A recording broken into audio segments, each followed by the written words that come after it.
Trill Mahafa, AGS Damari. Y'all know what time it is. Place your bets. Source up and shut up. Alpha Villain Debate Coliseum, you pseudo sideline. Yeah, I got plenty motion. You blind, lead the blind. I'm in the HOK, sourced up and ready. I got the drop on every op. Yeah, who wanna test me? Debate Coliseum, you pseudo sideline. Yeah, I got plenty motion. You blind, lead the blind. I'm in the HOK, sourced up and ready. I got the drop on every op. Yeah, who wanna test? Step with a cane and top had to match. A Lord of Ice, supreme ruler, that's right in his act. Double or nothing, 2 for 1. That's how I'm coming. Do the math and do the knowledge. I'm March 100. And I stay reppin' that 5. Who wanna see me live? Got a murder man vibe. Bodies in my archives. When I up my source, just up the score cause it's a rap. And I be that more. You gon' remember he was cap called blabber lacking in his babble. Ran down on him. The real driller from Manila. I stood over homie. I took his fares. He was fake and he was false flag. And I'm here to rep that right way. And I'ma keep spazzing. Behind my people I stand on business. Yeah, I'm crashing out. And if you cross my golden path, yeah, I'm flashing out. Got a bucket list of future bodies in my inventory. My peer reviews are undisputed. You can keep the glory. Every appeal to authorities just to cry for help. And intellectual cowards, they die 1,000 deaths. Who really want it with me? I stay war ready. Round for round, got 100 slides. Who wanna test me? Debate Coliseum, you pseudo sideline. Yeah, I got plenty motion. You blind, lead the blind. I'm in the HOK, sourced up and ready. I got the drop on every op. Yeah, who wanna test me? Debate Coliseum, you pseudo sideline. Yeah, I got plenty motion. You blind, lead the blind. I'm in the HOK, sourced up and ready. I got the drop on every op. Yeah, who wanna test me? Godfather green light, I'ma whack them all. It's time to clean up the platform and tax them all. Know it like you owe it, the elders sent me for it. Retaliation is a must and that canopus bogus. It's pseudo killer be killed when I'm in the battlefield. They say steel sharp and steel, my real isn't real. Yeah, this that simmer talk and I'm ready to drill. Train to go and fully equipped to break that Roman seal. Grinding the powder and get power to the masses. If it's smoke, then it's smoke, I'ma get axed. Tell them come with it. Done did it, we split it, they can all get it. I got 7 deadly venoms, been sick with it. I can behead them in public and still get acquitted. I put in work on house niggas and tell them I hit them. I'm that runaway slave they wanna capture. I took the whip from his hand and punished master. He's just another widow son of a bastard. I wage war on infidels and call them Kafirs. It's Sarnetta to give me that card in your chapter. Knowledge is power, test mine and I'ma smash it. Coliseum, you pseudo sideline. Yeah, I got plenty motion. You blind, lead the blind. I'm in the HOK, sourced up and ready. I got the drop on every op. Yeah, who wanna test me? Debate Coliseum, you pseudo sideline. Yeah, I got plenty motion. You blind, lead the blind. I'm in the HOK, sourced up and ready. I got the drop on every op. Yeah, who wanna test me? Come on, man. Y'all gotta stop talking when I'm putting my sound effects on. I'm saying uh-oh for a reason. You see that young champion, the future champ in the building, god damn it. He ain't afraid to pop up in this mud, huh? He ain't afraid. Y'all playing yourself. That's right. Yeah, but you talk that talk. The man didn't ask you nothing about what's important. He's asking you, he's challenging you to do something. Okay, He ain't asking y'all, is it important? Y'all was talking that bungo shit. The man popped up. He's challenging y'all.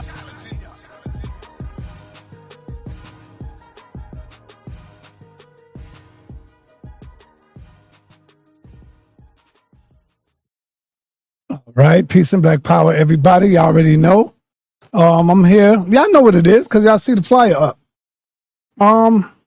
We gonna get it in. A lot of y'all ain't seeing Ngozi in a minute. I hit him up last week. I said Ngozi is about that time to come on through. And the brother said, yes, no doubt, I'll be there. And so we're gonna cover a few things. We're gonna get it in. The brother sent me a topic. Was the Egyptians black? That's a question. FAA over FBA. Are the modern people the Egyptians? This is all in Ngozi's topic. Are the modern people the Egyptians? Then he goes on to say, we are not Native American, Israel, or Egyptians.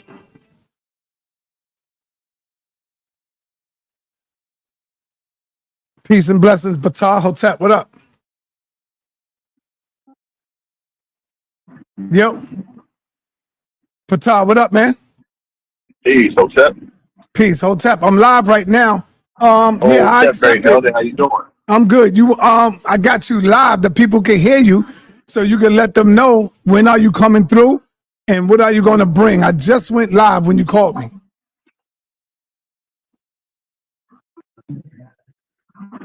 You hear me? All right, that's never great peace and love, Hotep. Yeah, I can hear you. Can you hear me? Yes, I hear you. You don't sound too clear, but I got you. Yeah, I got you. I hear you. I can hear you. All right, let me switch my device so you can hear me clear. Yeah.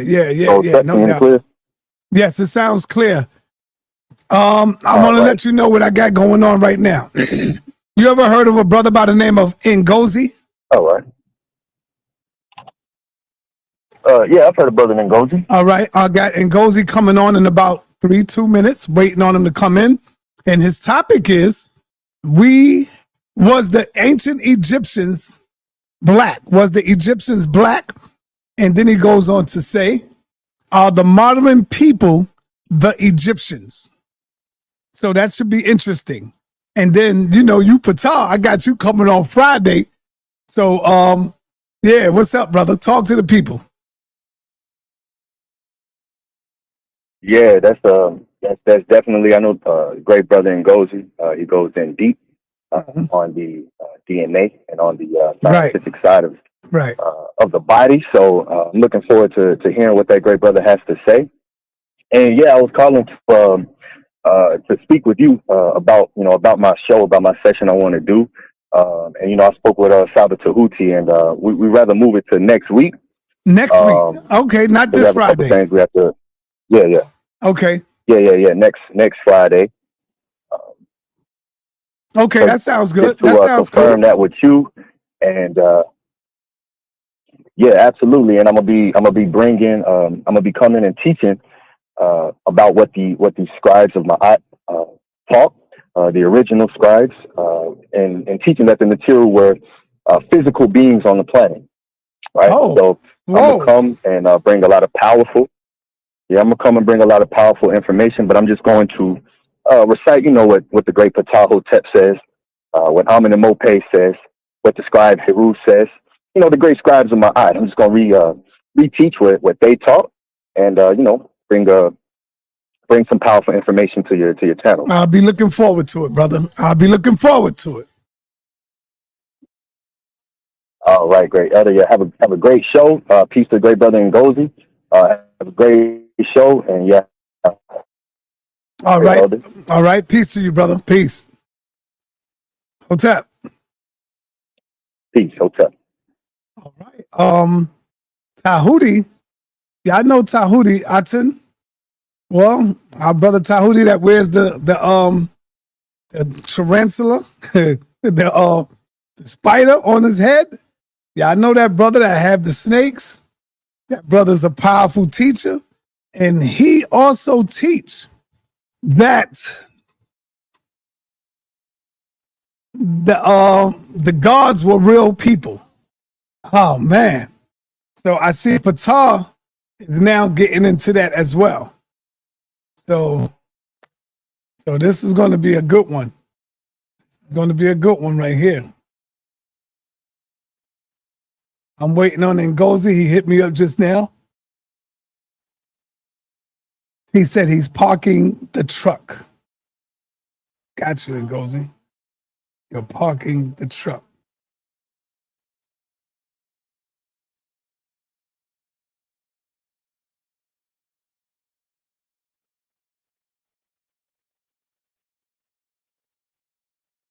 Let me call this brother, see what's up with him.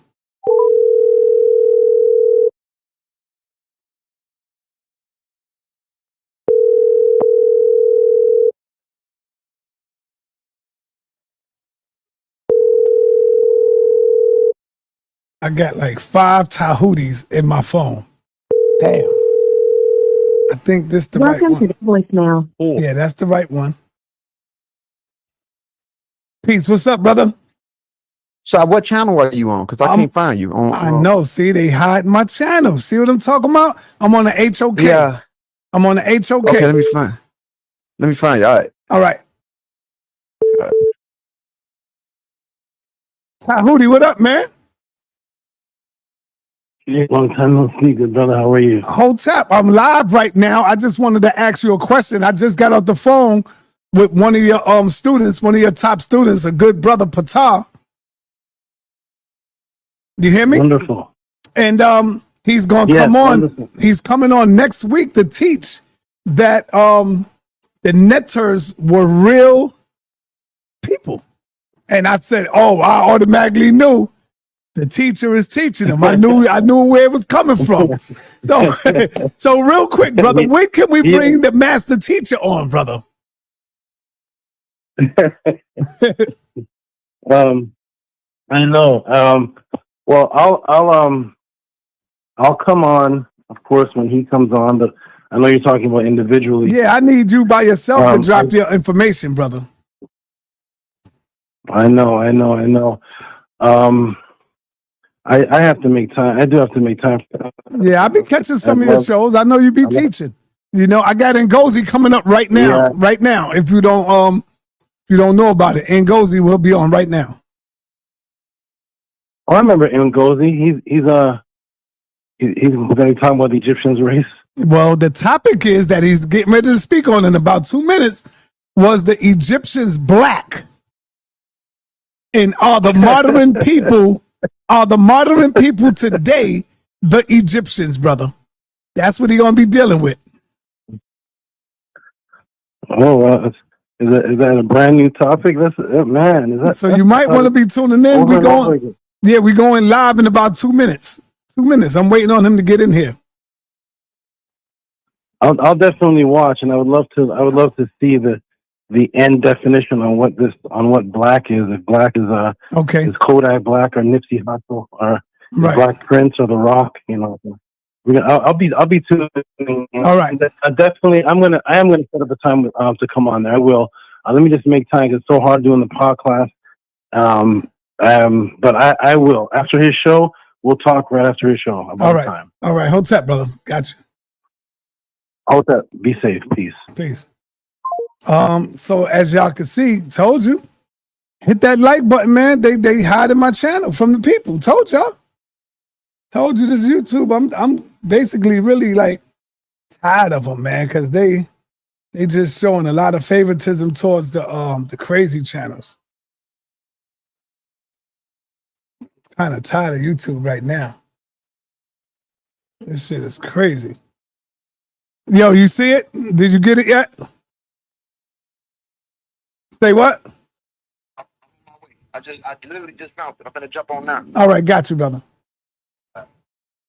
Yeah, man. I'm just tired of this YouTube joint. Tired of this shit. They really tearing my shit down. You know? Can't even find it. People think, oh man, the channel dead. No, it's not dead. It's these white boys behind YouTube that's doing that. They doing that. Trying to hide it. Look at this right now. Over 200 and something thousand people subscribe to my channel. Only 130 people in the building. Ask any of them, did they see the link? They probably didn't even get a notification. Guarantee you. What's up, my brother? All right, man. We got Ngozi in the building. What up, Ngozi? What's happening with you? Peace and love. Damn, you couldn't find a channel for a minute, huh? No, bro. It was weird, bro. I couldn't find it at all, so I don't know what's going on. Yeah, man. They really trying to hide my channel, stop my word from getting out, my message. It's just crazy, man. But anyway, we got you here, brother. The topic of the day's talking points and topic was the Egyptians black? And I definitely want to know, what is FAA over FBA? Are the modern people Egyptians? And then we got down here in the description, we are not Native American Israelites or Egyptians or Nubians? Come on, let's get it. Or Nubians. Nubians, my bad. Damn, I said Nubians. Nubians, brother. Yeah. Yes, sir. Yes, sir. Yeah. I guess for the first topic, far as with Egyptians, if you want to know, the Egyptians were not black. The classification of what we know is from a common understanding of what we know social structurally in the sense of black. They wasn't black. If I took a ancient Egyptian from back then and brought him to North America right now, he probably looked like people from Socotra or Yemen, or people in Upper Egypt like the Saadi, or even some of the Philahim or Copts that's there, at a large percentage, even with them having darker skin. There has been recent studies on an old kingdom mummy that goes back 4,800 years, Nurat, which showed that this individual was closer to he was 80% Neolithic North African, and he was 80% Neolithic North African and 20% later Zaghaw Iranian populations, which matches with the Chalcolithic or the Copper Age, which shows some integration occurred in early dynastic periods. And you can start to see symbols of this in the second half of the Nakata period, with the exchange between populations in Northeast Africa and populations in the Near East, because there was a large population turnover in the Levant. So even in the Levant, in the Chalcolithic phase, post-Natufians, who already diverged from ancestral North Africans and had their own aboriginal, went through their own genetic drift, because they also have a history over there. A lot of people like to speak of the Natufians, which is a strong banner or a base population that shared with populations in between Egypt and the Levant, because Egypt and Israel is more closer to each other in mileage than it would be to Nigeria or Togo. So when you start looking at it based off the studies from Nurat, you can see from I think it was Moraes, and Joe Irish was also used as a reference in there in the studies. You can see that the Neolithic North Africans, they were also admixed, because the Neolithic North Africans that they was connected to was the Skaret Roalzi population that live in Morocco. Now, the Skaret Roalzi population that was used as a reference point or a base population in a PCA, principal component analysis, they were a mixture between Ibero-Maurutians and Natufian-like signatures. They were post-Ibero-Maurutians. And Ibero-Maurutians were already, when you go to the Tufferet Cave or the Pigeon Cave, they were already 40 to 35% Tukahori, which is an ancestral North African layer. And an older PCA, they tried to say it was Hadza and Yoruba-like because they didn't have a good proxy at the time, but now they do, which shows that ancestral North Africans diverged from ancestral East Africans a long time ago and went through their own genetic drift. And then you had the Zuzana, which is a base population that was used, or reference population that was used in the Lesser Caucasus, that diverged from ancient Middle Eastern populations or West Asian populations that back migrated into the continent as early as 23,000 years ago. So these groups who turned around and mixed with populations that drifted from the Sinai, went through the Sahara a very long time ago. In some cases, as early as, this is another back migration layer, as early as 9,000 years ago, or 8,000 years ago, after the 23,000 year period, they were already merged. So by the time we started talking about dynastic Egyptians, regardless of skin tone, because darker skinned people were there, that's not the issue. But by the time we started talking about dynastic Egyptians, the population was already blended with other populations that already was established and settled in those areas and formed right there in the situ, right there. So it became its own indigenous stamp. So the thing is about when you hear terms like Neolithic North African, we have to look at the time period and phases and glimpse of time, and each layer of time represents a snapshot. So the problem is, with a lot of outdated information, a lot of us like to exclude modern Egyptians outside of Africa or modern North Africans outside of Africa, and they are clearly African, just as much as the populations that we descend from, southwest or south of the Sahara, that's banded as sub-Saharan Africa. You don't have to be quote unquote black, or what we know is black, or even have similar morphology in the sense of the old descriptions of what they used to say as Negroid, but I'm going to go further because that's out now and it's outdated. But Congoid in morphology, or better yet, people that has strong tropical limb proportions that adapted to zones that we come from, you don't have to look like that, whether you are a Dinka, a Nuer, a Yoruba, Igbo, a Mindi, or none of those groups to be African. When you go to the Mediterranean border of North Africa, you'll find people that look very close to people in Italy. Yet and still, when you look at them, you will say, oh, they're not, they're invaders. And that's the problem that happened with our community. When we see these people, we say, oh, they're invaders without fully understanding the genetic base spectrum of these people and what makes them up and the different layers of time. And they are 100% African, just as much as we are Africans.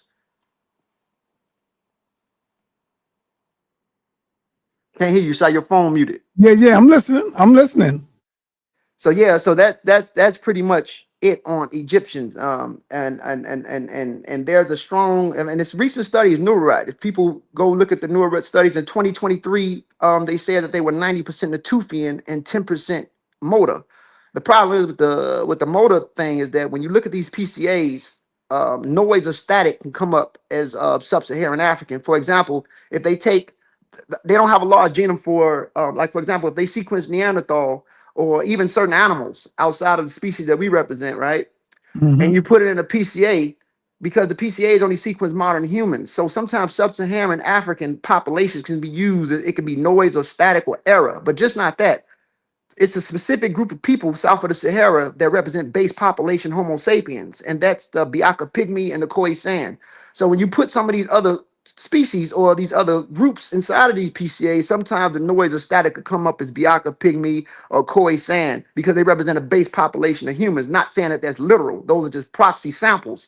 So the problem is that with the 10% Moda, they said it was noise, they said it was static, they didn't really know. But we do know within this Neolithic North African, you already had layered of Aboriginal North African from the Takahari that was blended in it, especially when you start looking at the population that was used as a reference, like Skaharet Ra'alzi, that was used as a base population reference in this study. So that if the question is whether ancient Egyptians black as we know it, from how the world sees black people from the standard of what we see. No, they weren't. They were Africans, but they were not the population that we represent within Africa. They're part of Africa's diversity.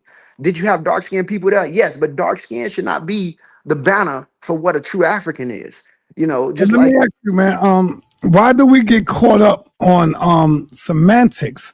Like when we say were the ancient Egyptians black, of course we did not use the English word. Of course we didn't say black. Yeah, you know, but when we say black, we probably talking about like us. Were they like us? That's what the people probably saying. Right. You know?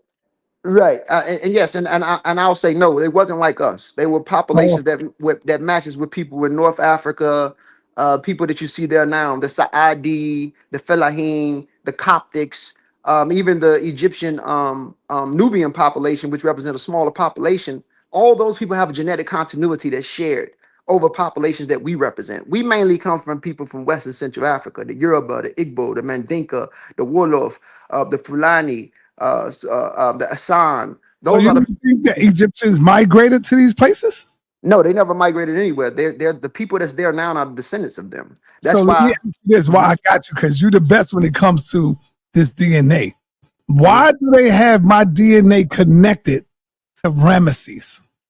Because your Y chromosome, I got the same Y chromosome. So your Y chromosome, according to, and that may be that's another story that's coming out later, because they got higher resolutions to sequence the STRs that was used, which was the short tandem repeats. It's better to get big SNP tests with these PCAs, so it got higher resolution now. But based off those studies from those STRs, it said that DYS 390 equals 21. Based off that DYS 390 equal 21 within those short tandem repeats, it said that he was E1B1A or EV38. Now, the thing about E1B1A, it's a shared affinity. Here's the thing. Most Africans diverge from one another at a specific time.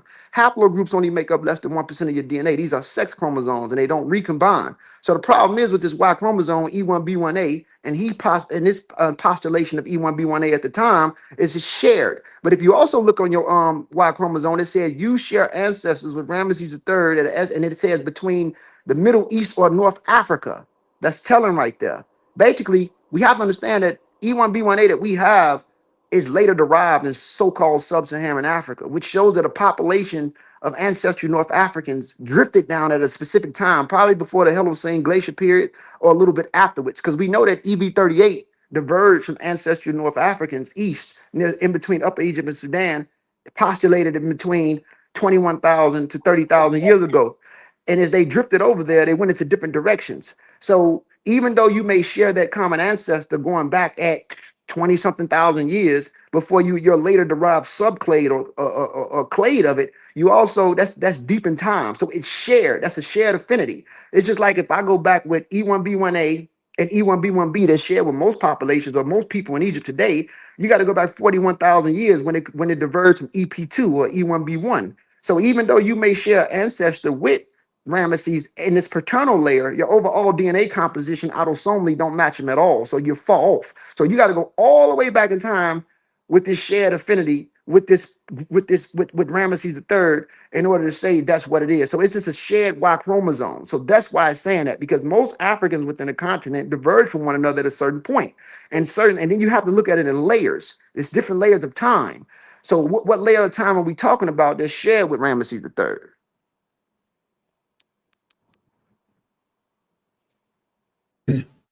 All right, brother. Yeah, you going in right now. Let's go in on the Israelites. If you finish with this topic right here, we can always come back to it. Absolutely. So you're saying that we are not Israel. We are not Israelites as well. No, we're not. We're none of those people in Middle East, North Africa. The people in Israel, if you study the story or the mythology, or if people take it historical or whatever, based off recent studies, the DNA of the population that made up the Israelites were populations or groups of people that was from there in the land of Canaan. They was just a subset that created their own little groups. They was a mixed multitude. So at this time, you only have the oldest scriptures that's written in fragments, like Deuteronomy, and certain fragments in time before you even have the Dead Sea Scrolls and other layers. It was compiled through time in different sessions. But when you start talking about the people that represent them, the closest people to the modern or ancient Israelites would be probably the modern day Samaritans that live there, or even Palestinians that live there. They were people of color, but they were not people that we descend from. So when you start looking at it, Prophet Ibrahim, peace be upon him, he represents someone that came from the land of the eastern part of Mesopotamia, in between.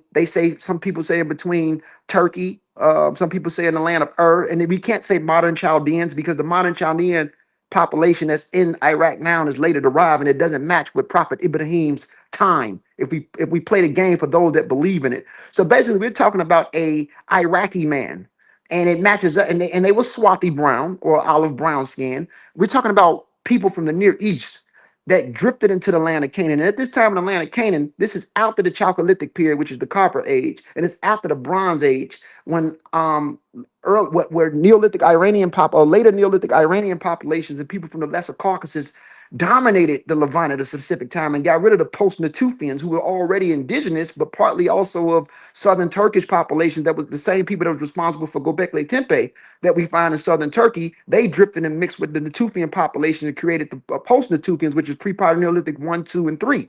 So by the time you get to the Chalcolithic, and by the time you get to the Bronze Age, Israelites is something that developed in a later phase of the Iron Age, and it's a mixed multitude of Asiatics.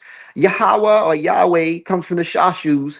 Then you had other stories that was already passing around from earlier Mesopotamian stories. So when you talk about the actual Israelites or the people of Israel, one who struggles with the idea of God, you're talking about common populations that's close to people that's there now.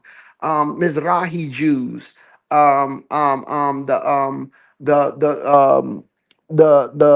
the Samaritans, the Palestinians, the modern Lebanese. Those people are more connected to the people of Yahud or Judah than populations that we represent at a far distance from, as Western Central Africans. We're neither one of these groups of people. Even the storyline that they follow is based off remixes of ancient earlier Mesopotamian stories and Canaanite stories that was remixed at a specific time in a later phase of the Iron Age, and then later on it was compiled by later glyphs of time, which also shows that it's kind of like made up, but yet it represents a specific population of Shashus and Canaanites that wanted to go outside of the commonality that was going on in the community and their government, and created a subset, a group for themselves, an institution for themselves, and they dominated over that at a specific time. So they represent a struggling phase. So you can find earlier stories of these Mesopotamian stories of epics of Gilgamesh, Prophet Noon, or Noah, Adam and Eve. You can find these earlier stories matching up with populations in Mesopotamia or the Near East between Iran and Iraq and Turkey, more than you can find in Africa. So to be honest with you, these are Middle Eastern people.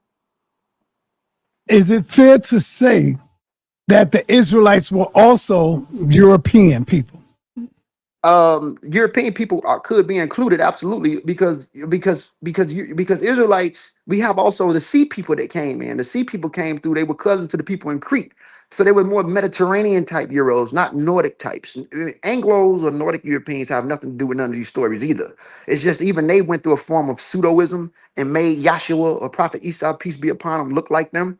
You know, when he really looked like a Mediterranean or Eastern Mediterranean or people from the Middle East mainly. So you also had features of Eastern Mediterranean or Southern European populations that's always been drifting into those areas. Not to mention the forefathers of Europeans, especially in the Mediterranean banner, come from Anatolia, the same Anatolian farmers that went into multiple directions before going into Europe. It's even fair to say that white skin or the mutation for white skin, SLC2485, and there's other mutations that's also responsible for it, derived in the Middle East before even developing in Europe. It's a Middle Eastern thing, and it possibly back migrated into some layers of the continent at a certain time. Not to mention the ancestral AA over GG.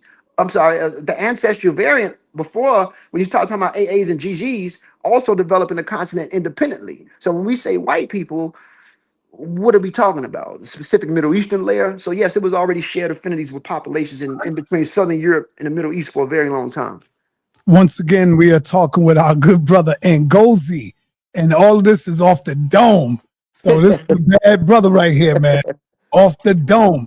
Okay, we covered the Israelites, we covered the Egyptians, but we're going to revisit that as time go on. Let's get Native American, because now we are having, all of this is an identity crisis that we are going through, and we think we are these people. Talk to us. You said we are not the Native American people. No, we're not. So when it comes to people, the only people that got a higher percentage of Native American in it would be the Hispanics in America. I know that your father, we went to your DNA before, Brother Sanada, right. And I know your father was Boricua. With him being Boricua, you have some Taino Native in you. You have some actual indigenous Caribbean DNA in you. Yes. Because of your father was Puerto Rican. But based off looking at your father's DNA, from your autosomal DNA, your father was also highly sub-Saharan African. So it's obvious that he was Afro-Puerto Rican. That's why he had E1B1A, and he was from the eastern part of the island of Puerto Rico. That's what they say on my DNA. Yep, that's what they say. So basically your father was a black man. He was a black Puerto Rican. But he had a high percentage of Mediterranean European, which is Spaniard, and he also had traces of North African, which tied you to North Africa, and he also had some Taino Indian in him, but he had a larger chunk of his DNA that was highly sub-Saharan.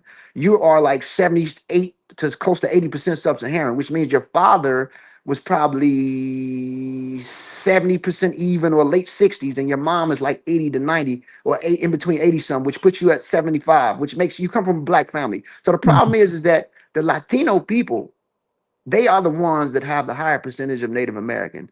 From the mestizos, which is the Mexicans, they can range between 50 to 60 something percent indigenous.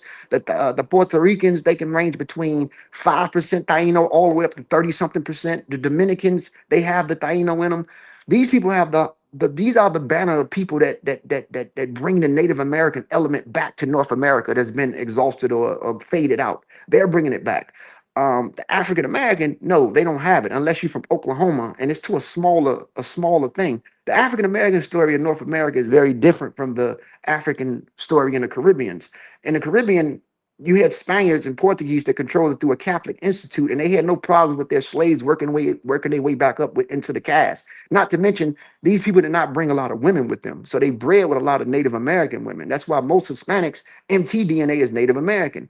And then when you get into Puerto Rico, a lot of people from the Canary Islands, they use for farming and agriculture, they had some North African DNA, and they started to come there with the Spaniards or the conquistadors.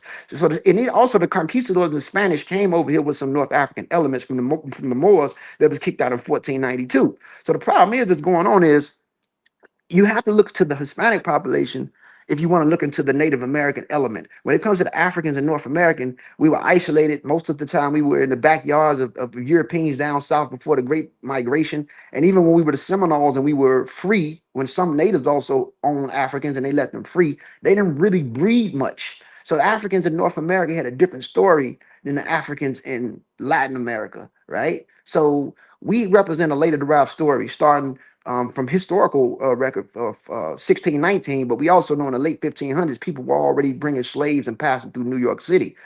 It's really important for us to study the Constitution and American history to see what's really going on, and follow the instructions, and follow the history of what happened, and know the African place in North America and where we stand. So it wouldn't from historicity and chronology and genetics, it wouldn't make sense for an African American or foundational African American to be tied in with Native Americans at all. We're the most exotic and foreign group that's here. Not to mention, when you go back in time, Europeans and Native Americans in some layers have deeper ancestral ties than Native Americans would have had with Africans, because they all diverged from something in Northern Eurasia at a specific time.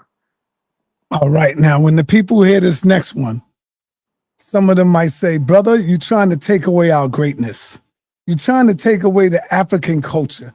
You also said that we are not the Nubians. I mean, not Nubians. Damn. What I was saying? The Nubians. The Nubians. Yes. We are not the Nubian people as well. Correct. Talk to us about that. So the Nubians, this is the thing about Africa. There's a diversity in the continent. Dark skin don't make you the same. Just like the Yoruba is genetically different from a Dinka or a Nuer or some of the Nilotic or Nilo-Saharan speaking groups of people. The Nubians had their own unique cluster that belongs to them in that eastern corridor of Africa between Moda and ancient Nilotic populations. The Nilotic population and the old Onanian groups that we descend from that gave rise to Niger, Congo, and the Sahara before drifting further southern of the Sahara, before mingling with deeper base ancestral populations that was close to basal Western Central African hunter-gatherers at a specific time that carried ghost population genes, before these men drifted down and gave rise to Niger, Congo between the Sahel belt. Those people diverge from us in certain layers of their DNA at 27 to 28,000 years.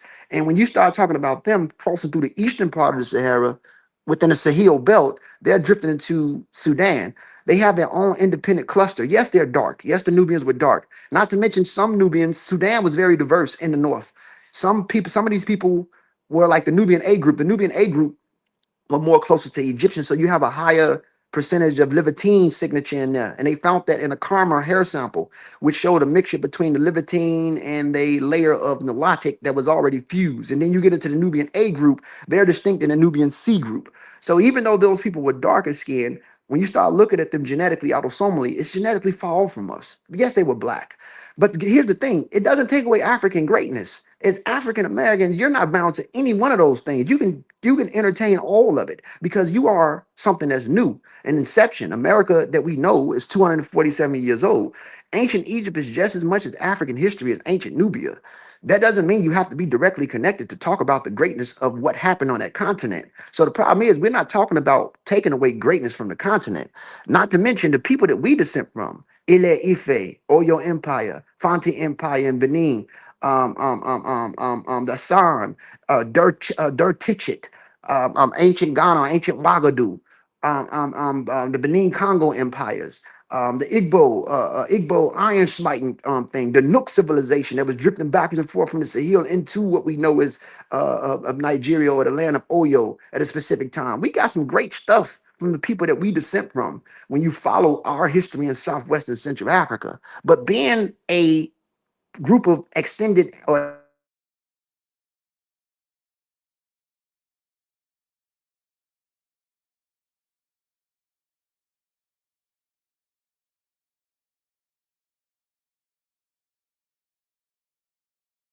your mic went out, brother. And Ngozi, your mic went out. All right, he probably don't know. Let me kick him out, and then he'll know he's kicked out. And he'll come right back in. All right, there's some great information. I know a lot of y'all talking about where's your sources at? Where's your sources at? Sometimes people don't have access to computers like that, but that brother is sharp, and he's bringing this down off the dome. So we're going to definitely get into some of the Sumerians. I see people asking me, sir, you got to ask him about the Sumerians. But also know that Sarnetta Cash App do work, man. Show some love and support the channel. We definitely wanted to deal with the Canaanites, who were the Canaanite people. Yeah, we're gonna get into that. I say I've been hearing stories that the Canaanites are just the Israelites. That's who they are. The Canaanites are just another group of Israelite people. All right. Let me call Ngozi back. Make sure he can get back in.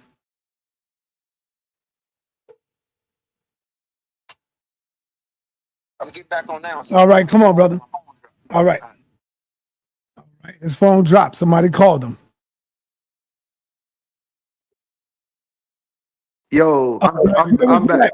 You remember where you were at? Yeah. So I was trying to say people call me and they knock me off. So the thing is that so the problem is when you start talking about from the history that we know as far as African Americans, we have our own unique cluster. So with us being who we are not bound to none of that stuff. We could talk about the greatness of the continent. That's what make it special for us being who we are. You know, we're a new branch, we're a new lineage.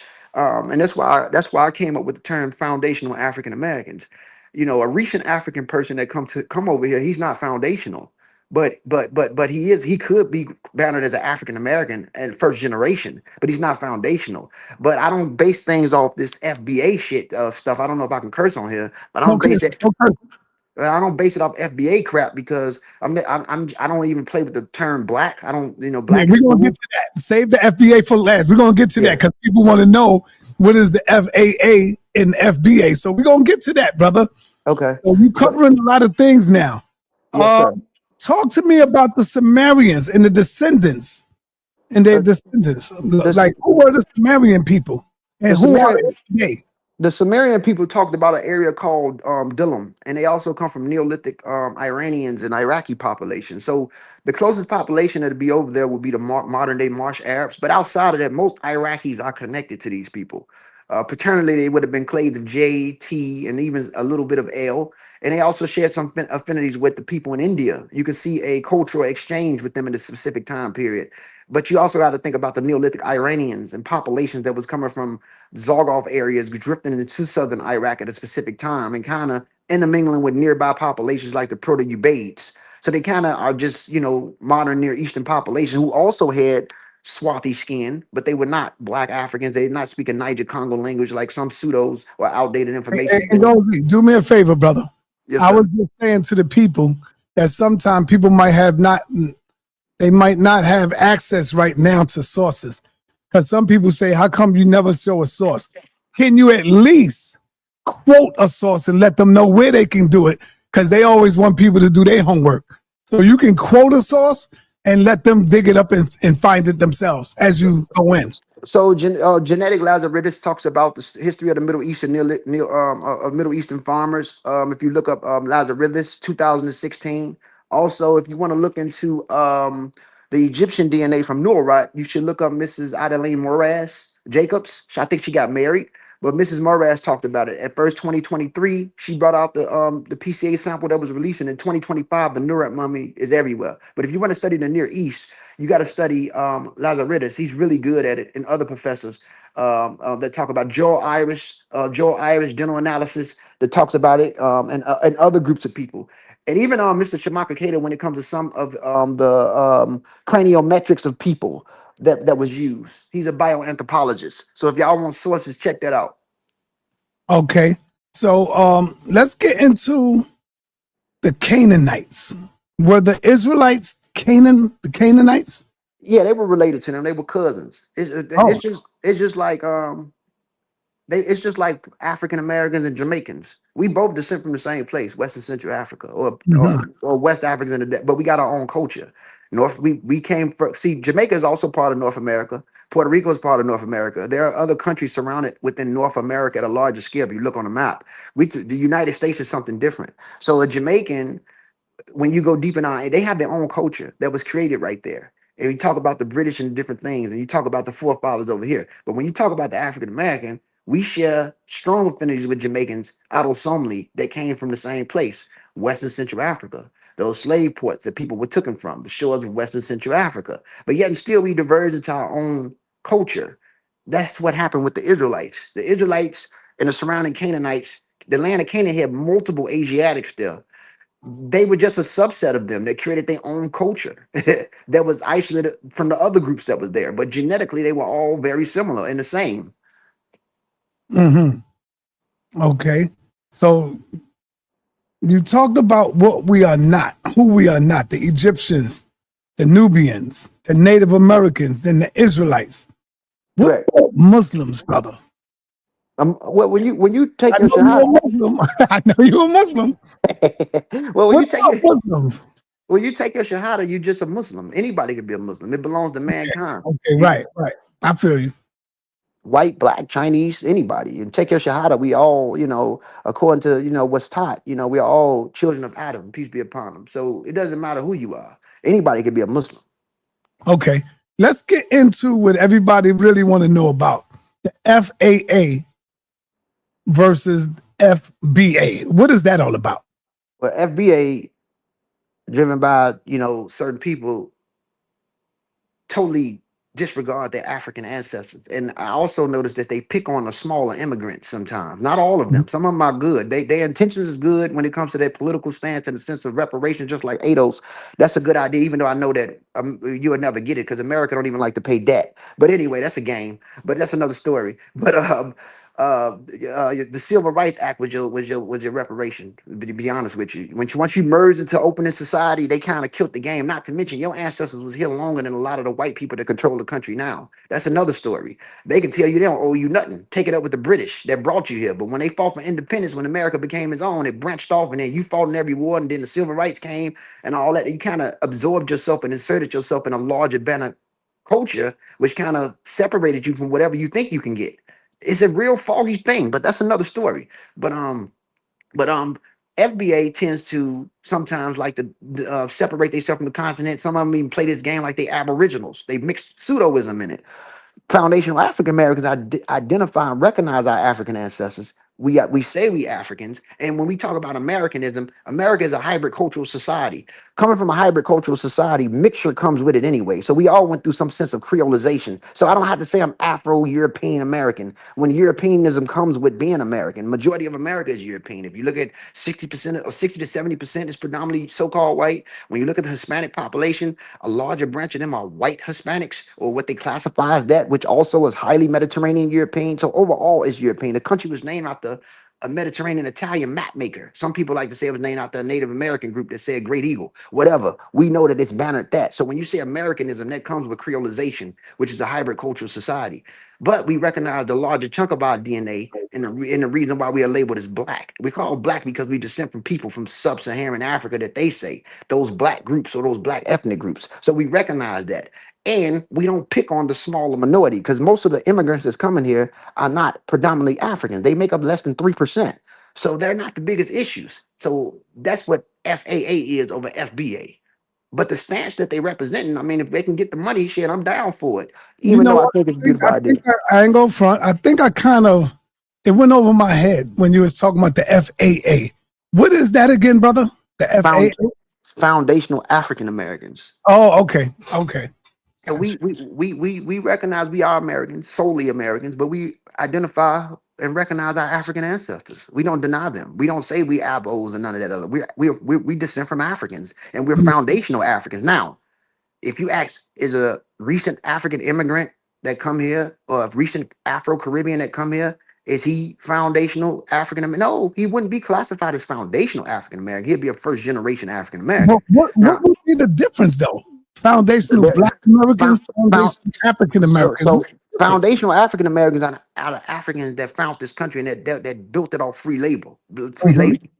Those are Africans, those Yoruba that was kidnapped, those Igbos that was kidnapped, those Fulani that was kidnapped, those Mandinka that was kidnapped, the people that went through the Carolinas, Louisiana, Mississippi, those Africans. Those are the foundational Africans. But we don't separate from our recent African brothers. We identify as Africans. Foundational Black Americans are trying to create a lineage to exclude or separate themselves from Africa. We don't do that. Okay. So that's the difference. Do you want to say anything else before I open up the lines and let the people come in and ask questions? Oh no, man, I appreciate it, man. I'm just on here catching the vibe, man, and enjoying the beautiful conversation. Oh, and I see that you put up that old video that we did with Lex. I beat him up on that. Everybody that's scientifically literate I just want to say everybody that's scientifically. I just want to bring that up because I'm not even 40 yet, brother Saul. These guys are like very old. He's older than me. I'm not even 40 yet, and these guys are. This guy been around the conscious community for years, and that video, the video is actually 14 years old. It was uploaded 8 years ago. People that scientifically literate know that he got beat, but because people have mental things going on, there's egotistic people out here. The pseudo community. To some people that's pseudo. That's not scientifically literate, I'm gonna always lose on topic because they don't believe it anyway. So that's like, it's like, I mean, it's hard to argue. You know what? I agree with you because I said the same thing when talking to people like Abrahamic faith religions like Israelites and evolution. They would never get it because they have a different foundation, a different belief. So they would never agree with evolution. But talk to me, one thing we forgot, and that is the Moors. I'm glad I seen Lord Abba face, because now we got to talk about the Moors. Are we the Moorish people? Is that our nationality? No. I mean, our nationality is American. But Moors, Moorish American. That's what they say. No. I mean, if you want to deal with that religiously, I mean, I could play with people from Chicago that's vice lords of stones and all that can play with, Moorish science. I mean, Moorish science is beautiful. It's a religious thing. I don't disrespect Prophet Noble Ali, but if we go back in history and time, some layers of African American ancestry was shared with some layers within the Moors. Those groups that come from the Sahel, most of the original Moors were mainly Amazigh or Berbers, right? But it's with the Almoravids where they start to have a few people from the Sahel that was mainly like warlords and soldiers and Mindi groups, or the Black Sultan who came in, who had a African, sub-Saharan African mother and an Amazigh father. So there's in some layers, I'm not saying we're that, in some layers, if you have Sahelian ancestors from Senegal or Mali, or those layers, there's some layers that was shared with those type of sub-Saharan populations within that. But overall, no, we're not. No, we're not that from a real perspective. We're Americans. Americans is our nationality. Whatever you want to play with within America, you can play with that. Outside of America, when they look at you, they're just gonna call you American. You got an American passport, you're American. We play these games. American institution and educational system is very weak. That's why a lot of people most people, not even just blacks. I don't make fun of African Americans, but they're also white. Most people are not scientifically literate, in America. Science is boring. History is boring. So a lot of people don't want to deal with that. So no, we are not that. I believe that Prophet Noble Ali created a beautiful religion that was a stepping stone for something to lead us to something else. That's just me. All right. Lord Abba, is that you? Of course, that's me. What's going on? Ngozi, what's good, Ngozi? What's up, bro? What am with you? How you doing? Hold on. Sarah Sen, I need you to turn on your camera. I don't know who you are. I don't know who you are, brother or sister. I don't know. But I know who Lord Abba is. All right, Lord Abba. Peace, brother. Islam to you, man. Peace, what's going on, Sal? Sal, you funny as hell, boy. Sal be trying to. Islam. Islam. You know, I'm not in the Moorish movement no more. I don't want you to forget the foundation, brother. Sal is funny. Come on. Oh, man. All right, yo. Yeah, I mean, me and Ngozi go back years, man. What's going on, Ngozi? Long time no hear from brother, man. What's happening with you, man? Peace and love. Peace and love. Yeah, I'm not trying to debate on the Moorish thing. I'm in the reparations movement, and the term that we use is American freedmen. So a lot of what you say, I agree with, right? Mixing pseudo pretendianism up with our African lineage is pseudo. And anybody that does that and makes the claim that a part of our lineage is also Indian, I've asked and I've not gotten not one shred of proof yet. And I would like for you to come on the platform one day, brother, on our Be the Power platform and build with us as well, so you can understand this thing from our perspective, and I can show you some of the things that we have done on the political level. We've taken what Noble Drew Ali established and actually actualized it while we're not being still a part of that movement we have done exactly what you said, used it as a stepping stone to launch things that are going to benefit our people. I do have one quick comment that you said about the civil rights movement being our reparations. That made me, that made me turn my lip up. I'm like, nah, bruh, I can't let that one slide at all. Because there's a website, the University of Massachusetts Amherst. It Yeah. published every single time that the United states, religious institutions, and communities within the United States have paid reparations, and no piece of legislation has ever served as reparations. People received money and land, or either or. So let's build. I don't know if we still So got each yeah, other's yeah, number, yeah, but yeah, yeah. I'm gonna give you my math. I'm gonna give you my math. Also, I want the audience to mhm, know that trying to create a podcast. Justice Amir. That's my podcast. I'm trying to create, and also I uploaded my Facebook page, which is also Justice Amir. So I'm gonna try to find you in different people, but Justice Amir is my Facebook page, and I also have Justice Amir on YouTube. Trying to create a podcast. But yes, I would like to talk to you more on this because I think it's powerful.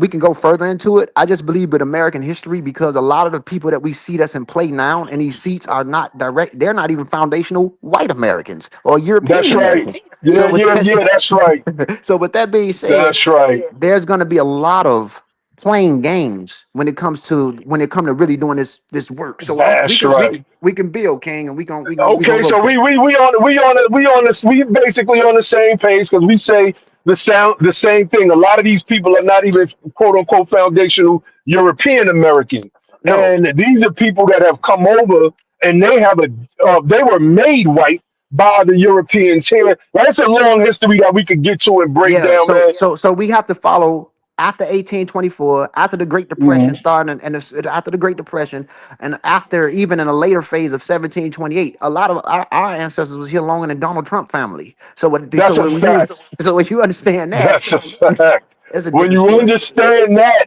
and the fact that this dude is the president now, and we've never had an American freedman president. Barack Obama's black was Kenyan black, right? Or his Africanity was a Kenyan Africanity. His whiteness was to his mother, who was a white woman from Kansas, whose ancestors owned slaves. The whole John Punch thing, many say is a lie because he doesn't have the direct quote unquote black lineal descent from John Punch. So damn, I don't want to give out no numbers over the Yeah, air. yeah, So yeah, you want me to yeah, put it in the back check? I don't even know about. I don't know.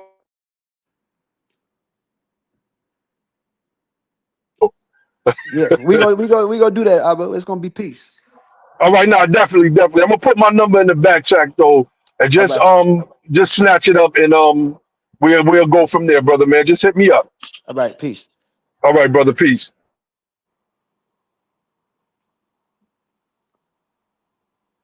So I think you muted. All right, our brother Dr. David. What up, man? David Roos in the building. What up, David?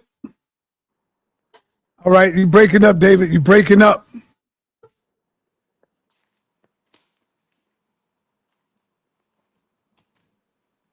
Unmute yourself, David. Unmute yourself. Brother Sanata, how are you? I'm good, brother. What's happening? Fine. Just give me a minute. I'm just coming out of my car, and then I'll be able to speak to Brother Ngozi. All right. So yeah, brother Ngozi, man, powerful teaching right now. And I hear you said you got a new podcast you coming up with. Yeah, I got to do podcast. It's Justice Amir. I'm starting. I'm trying to get in a mode of that. Really, it's for everybody, man. Talking about everything from science to what's going on in the community, the directions that we need to get into, and really just to motivate a lot of the people in the community, black, brown, white, whoever. Ngozi or Justice Amir, and I go by my name Amir. I want to embrace humanity as a whole. I don't believe in race. I don't play the racial game. I think that anybody that's dealing with racism is it's coming from a literate place. Something's wrong with them cognitively. And I just want to inspire people. I've been saying it for years, but I didn't have children and different things. I'm even going back to school, and I want to motivate people that's in their mid to late 30s, if they want to go to school and show that it's not too late for anything. So it's like my whole thing is just inspiring and motivating, and not being bound by anything and just being free. you know, a free thinker, you know, and that's pretty much it. And that's what the podcast is about, Justice Amir. You know, I want to motivate the people, and also, you know, and also give a shout out to, you know, Sa for giving me a platform for a long time, you know, for a long time. I mean, I think that your flowers should be recognized, and other people should know what's going on in the community. It's been a long time since you've been putting in work, so I think that and brother Ankh and different people. I also want to give a shout out to a lot of people be hating, but Chief X, man, Chief X been doing his thing. I got to give him credit, man, because he kind of put the light on the community, bro, when it came to the Mediterranean thing. So we gonna give Chief X a shout out as well, and everybody, man. You know what I'm saying? All right, yo, the link is in the chat, y'all. Y'all welcome to come on, hit the link. Ask the brother before you go, man. Any questions y'all want pertaining to the information. Sarah Sin, I don't know who you are. At least let me see who you are in the back chat. I don't want to bring you up and you end up flashing on me, man. I don't know who you are, brother. All right. I'm ready when you are, brother Sonetta. All right, my brother, Dr. David, let's go. Talk to me. Yeah, brother Ngozi, much respect. I really appreciate all of your conversations. Been watching a long time, seeing you on Sonetta's channel. I would like to say, first of all, the lecture or the debate that you and Brother Lex had the other day, like you said, it was an old video. But I do think that the way he presented his information at that time. You're breaking up. You stop, brother. You stop. You stop. All right. Let me get you out of here so you can come back. At his information. There you go. Come on. Was presented a bit better. Brother. You stopped. You froze up. Who, me? Yes, you. Yeah, you froze up, brother. Did you hear me, Ngozi? Yeah, you went out a little bit. Go ahead. I was saying I listened to the old debate that you said was an old debate the other day, which was on evolution between you and Lex Vortex. And I was saying, and this isn't what my comment is about, my question, I just want to say this, that at that time, I know it was an old debate, and I know you were on your phone, but I thought that the way he presented his information in terms of a debate came across a bit more effective at that time than the way that you presented your information. Oh, yeah. Well, one thing I want to say about Lex that I admire, Lex is a great organized speaker. The brother's intelligent. I don't take credit away from him at all when it comes to him being organized. And Ngozi is very unorthodox. I'm sloppy. I'm always on a bad phone or going in and out. But what drove him home, yes, when it came to his structure and the way he delivered his message, and he mimicked Ken Ham and other creationists, because that's what he mimicked. That's what I called him out for. He's very organized in that, and he's a great, he's good at metaphysics. He knows his metaphysics. The problem is with Brother Lex, he inserts his own philosophy into the gaps because he believes in microevolution, but he don't believe in macroevolution. And if my thing is, if you believe in any mechanism or method of evolution, if you see it happen on a smaller scale, accumulatively, eventually you're going to see it happen on a larger scale, regardless of there being gaps. Because there are, in reality, there are some things that can't be answered right now. So the problem is that yes, when it came to that's not my first debate with him. Lex been around since Blog Talk Radio.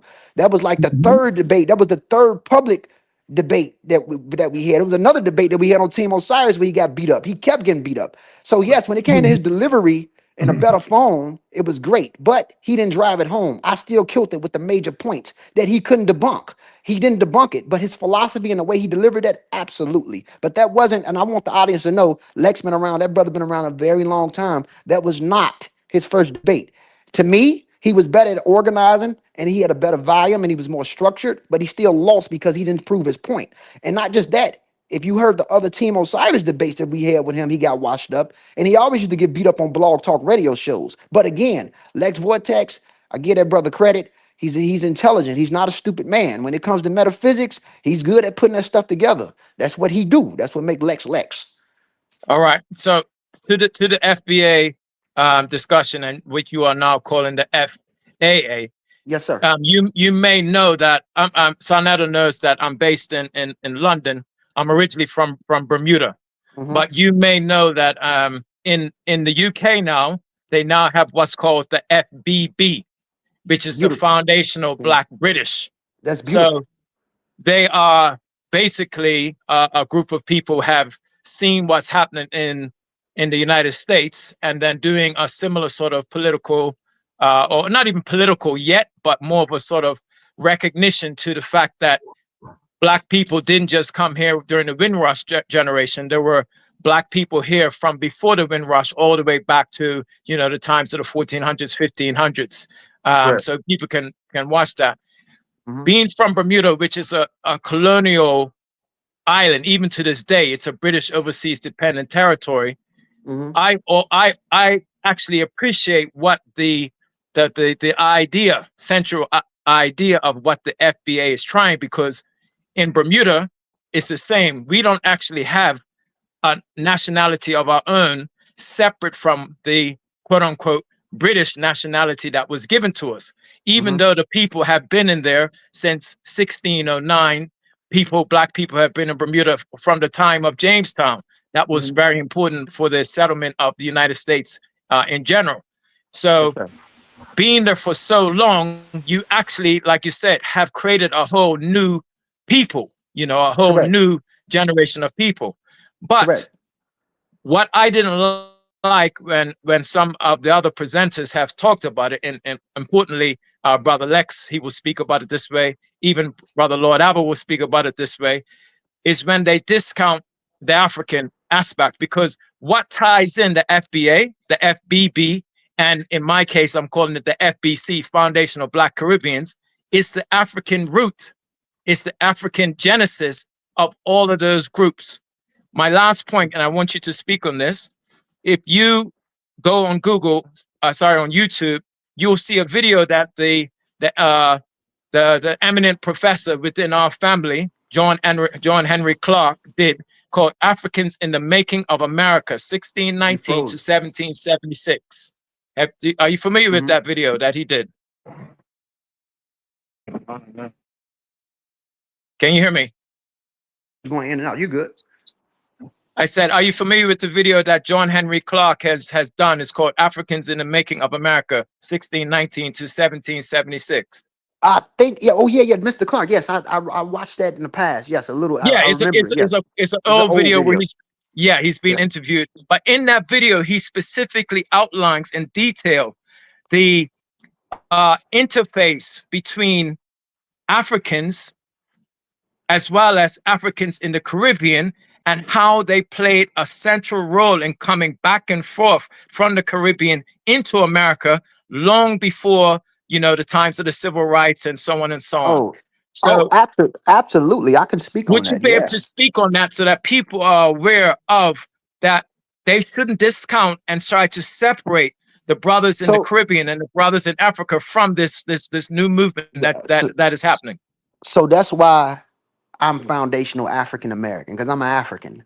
I also recognize the vernacular of English that we created, AAVE, African American Vernacular English, where some people call it Ebonic or whatever, to our Gullah Geechee brothers and sisters in South Carolina, or the brothers and sisters in Louisiana. You know, we know about the French Purchase and all that, which is also part of the creolization of America. But we also have to represent the Haitian element that's been going in and out of America. In the late 1800s, they were being used in the military in Georgia, and also they went into Louisiana at a later time. Also, we have to talk about Dusabo, the founding father of Chicago. You know, a lot of the Haitians was used as scouts at a specific time period. The people of Haitian descent that was going back and forth to France. A lot of the people in the Bahamas and on Barbados crossing in through Carolina. The Caribbean Africans always played a role in a phase of African in America. See, the thing is about America is that it's a hotel. It doesn't belong to anybody.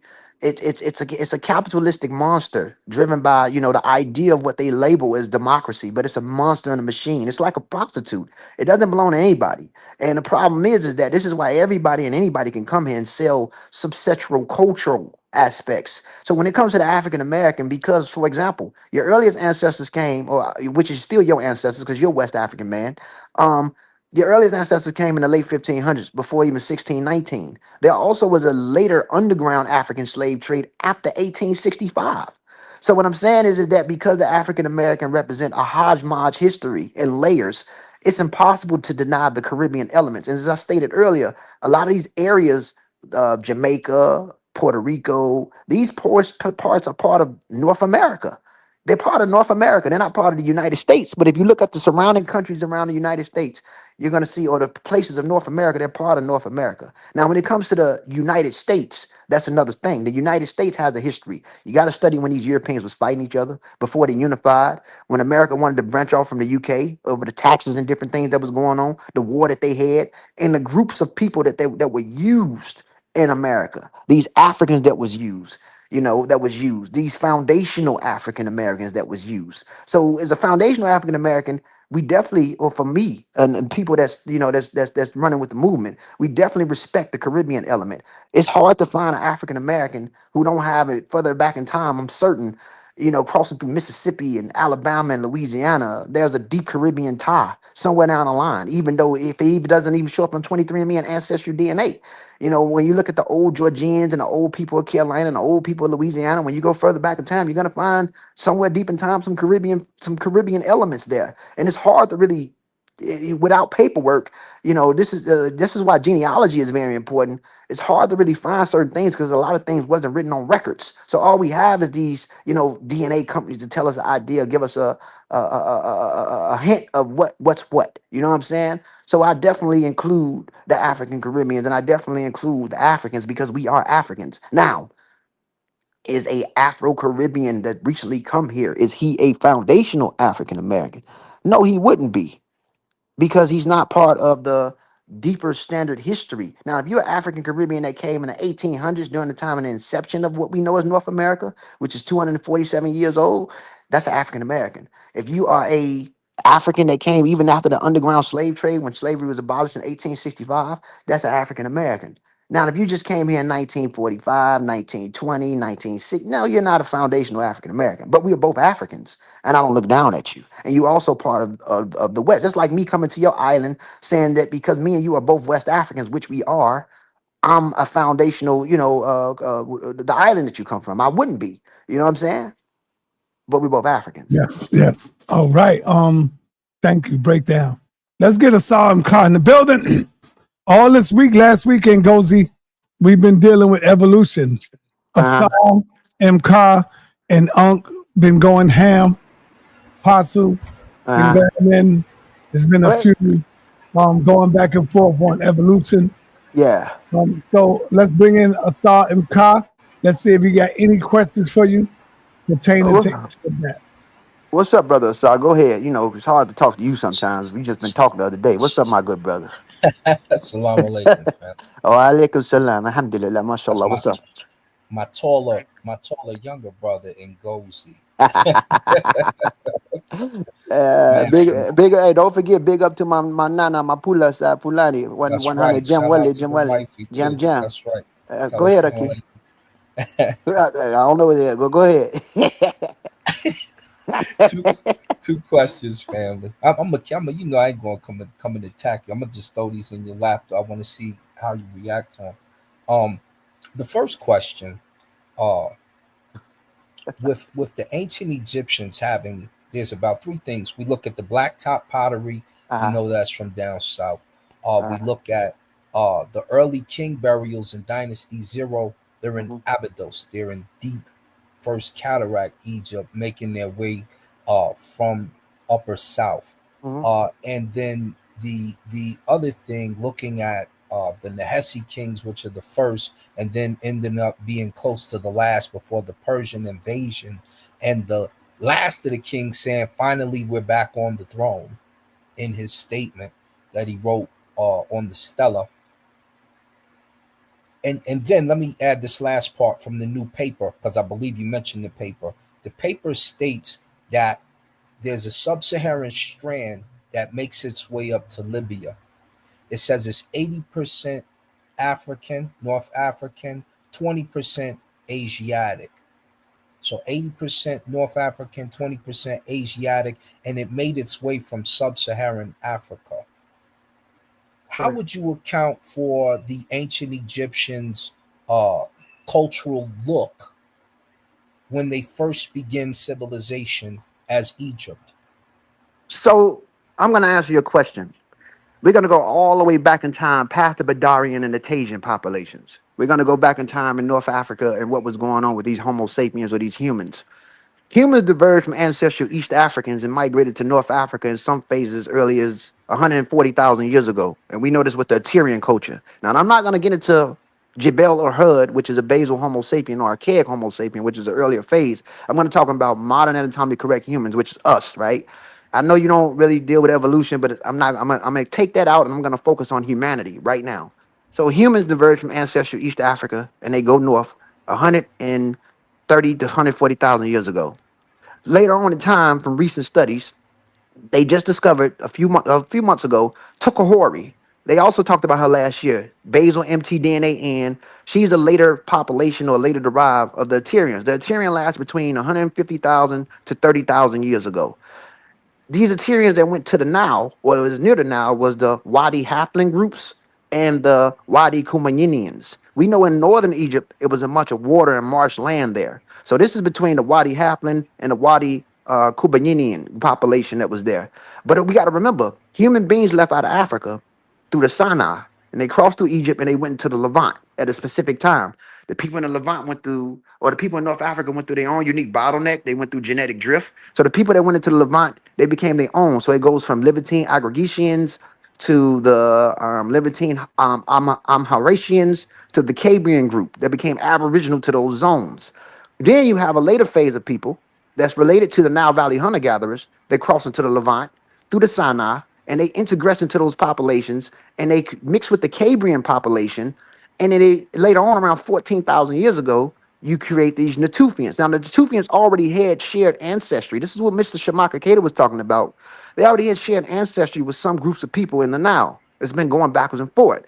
Now, in Morocco, you have human beings that back migrated into the continent, and they crossed through Italy, and they were related to the Epigravitetian hunter-gathering population of West Asia and Europe and crossed over as 23,000 years ago. And they mixed with the fragmented Assyrians, right?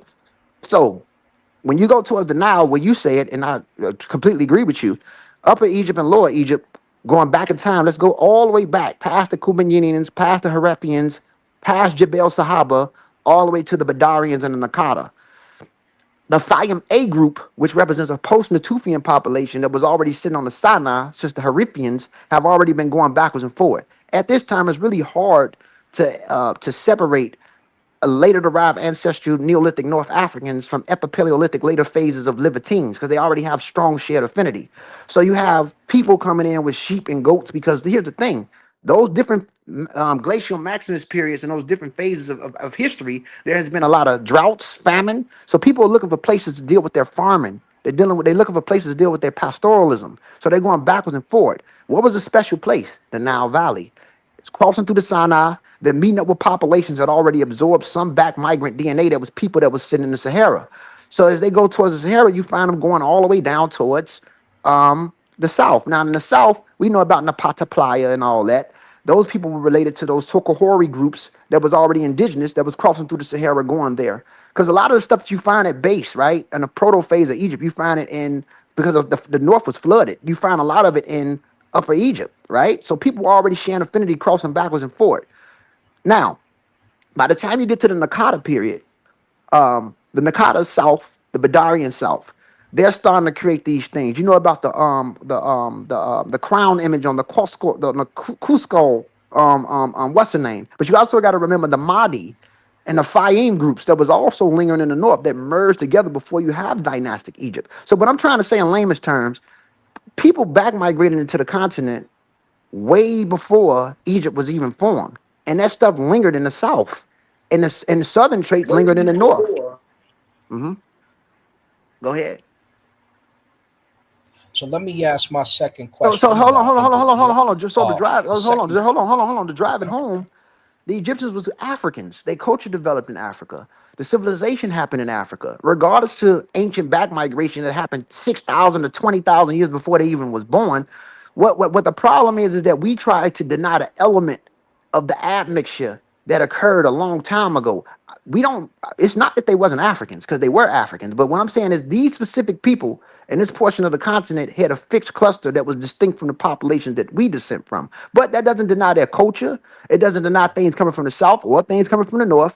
And the cultural exchange has been going on for a very long time with the Levant for thousands of years. Because if you go into the Levant, Uh-oh, you disappeared, family. Somebody called them. Somebody called them. My second question, I'll leave it out here, and we can, when he pops back up, we can, we'll let him address it.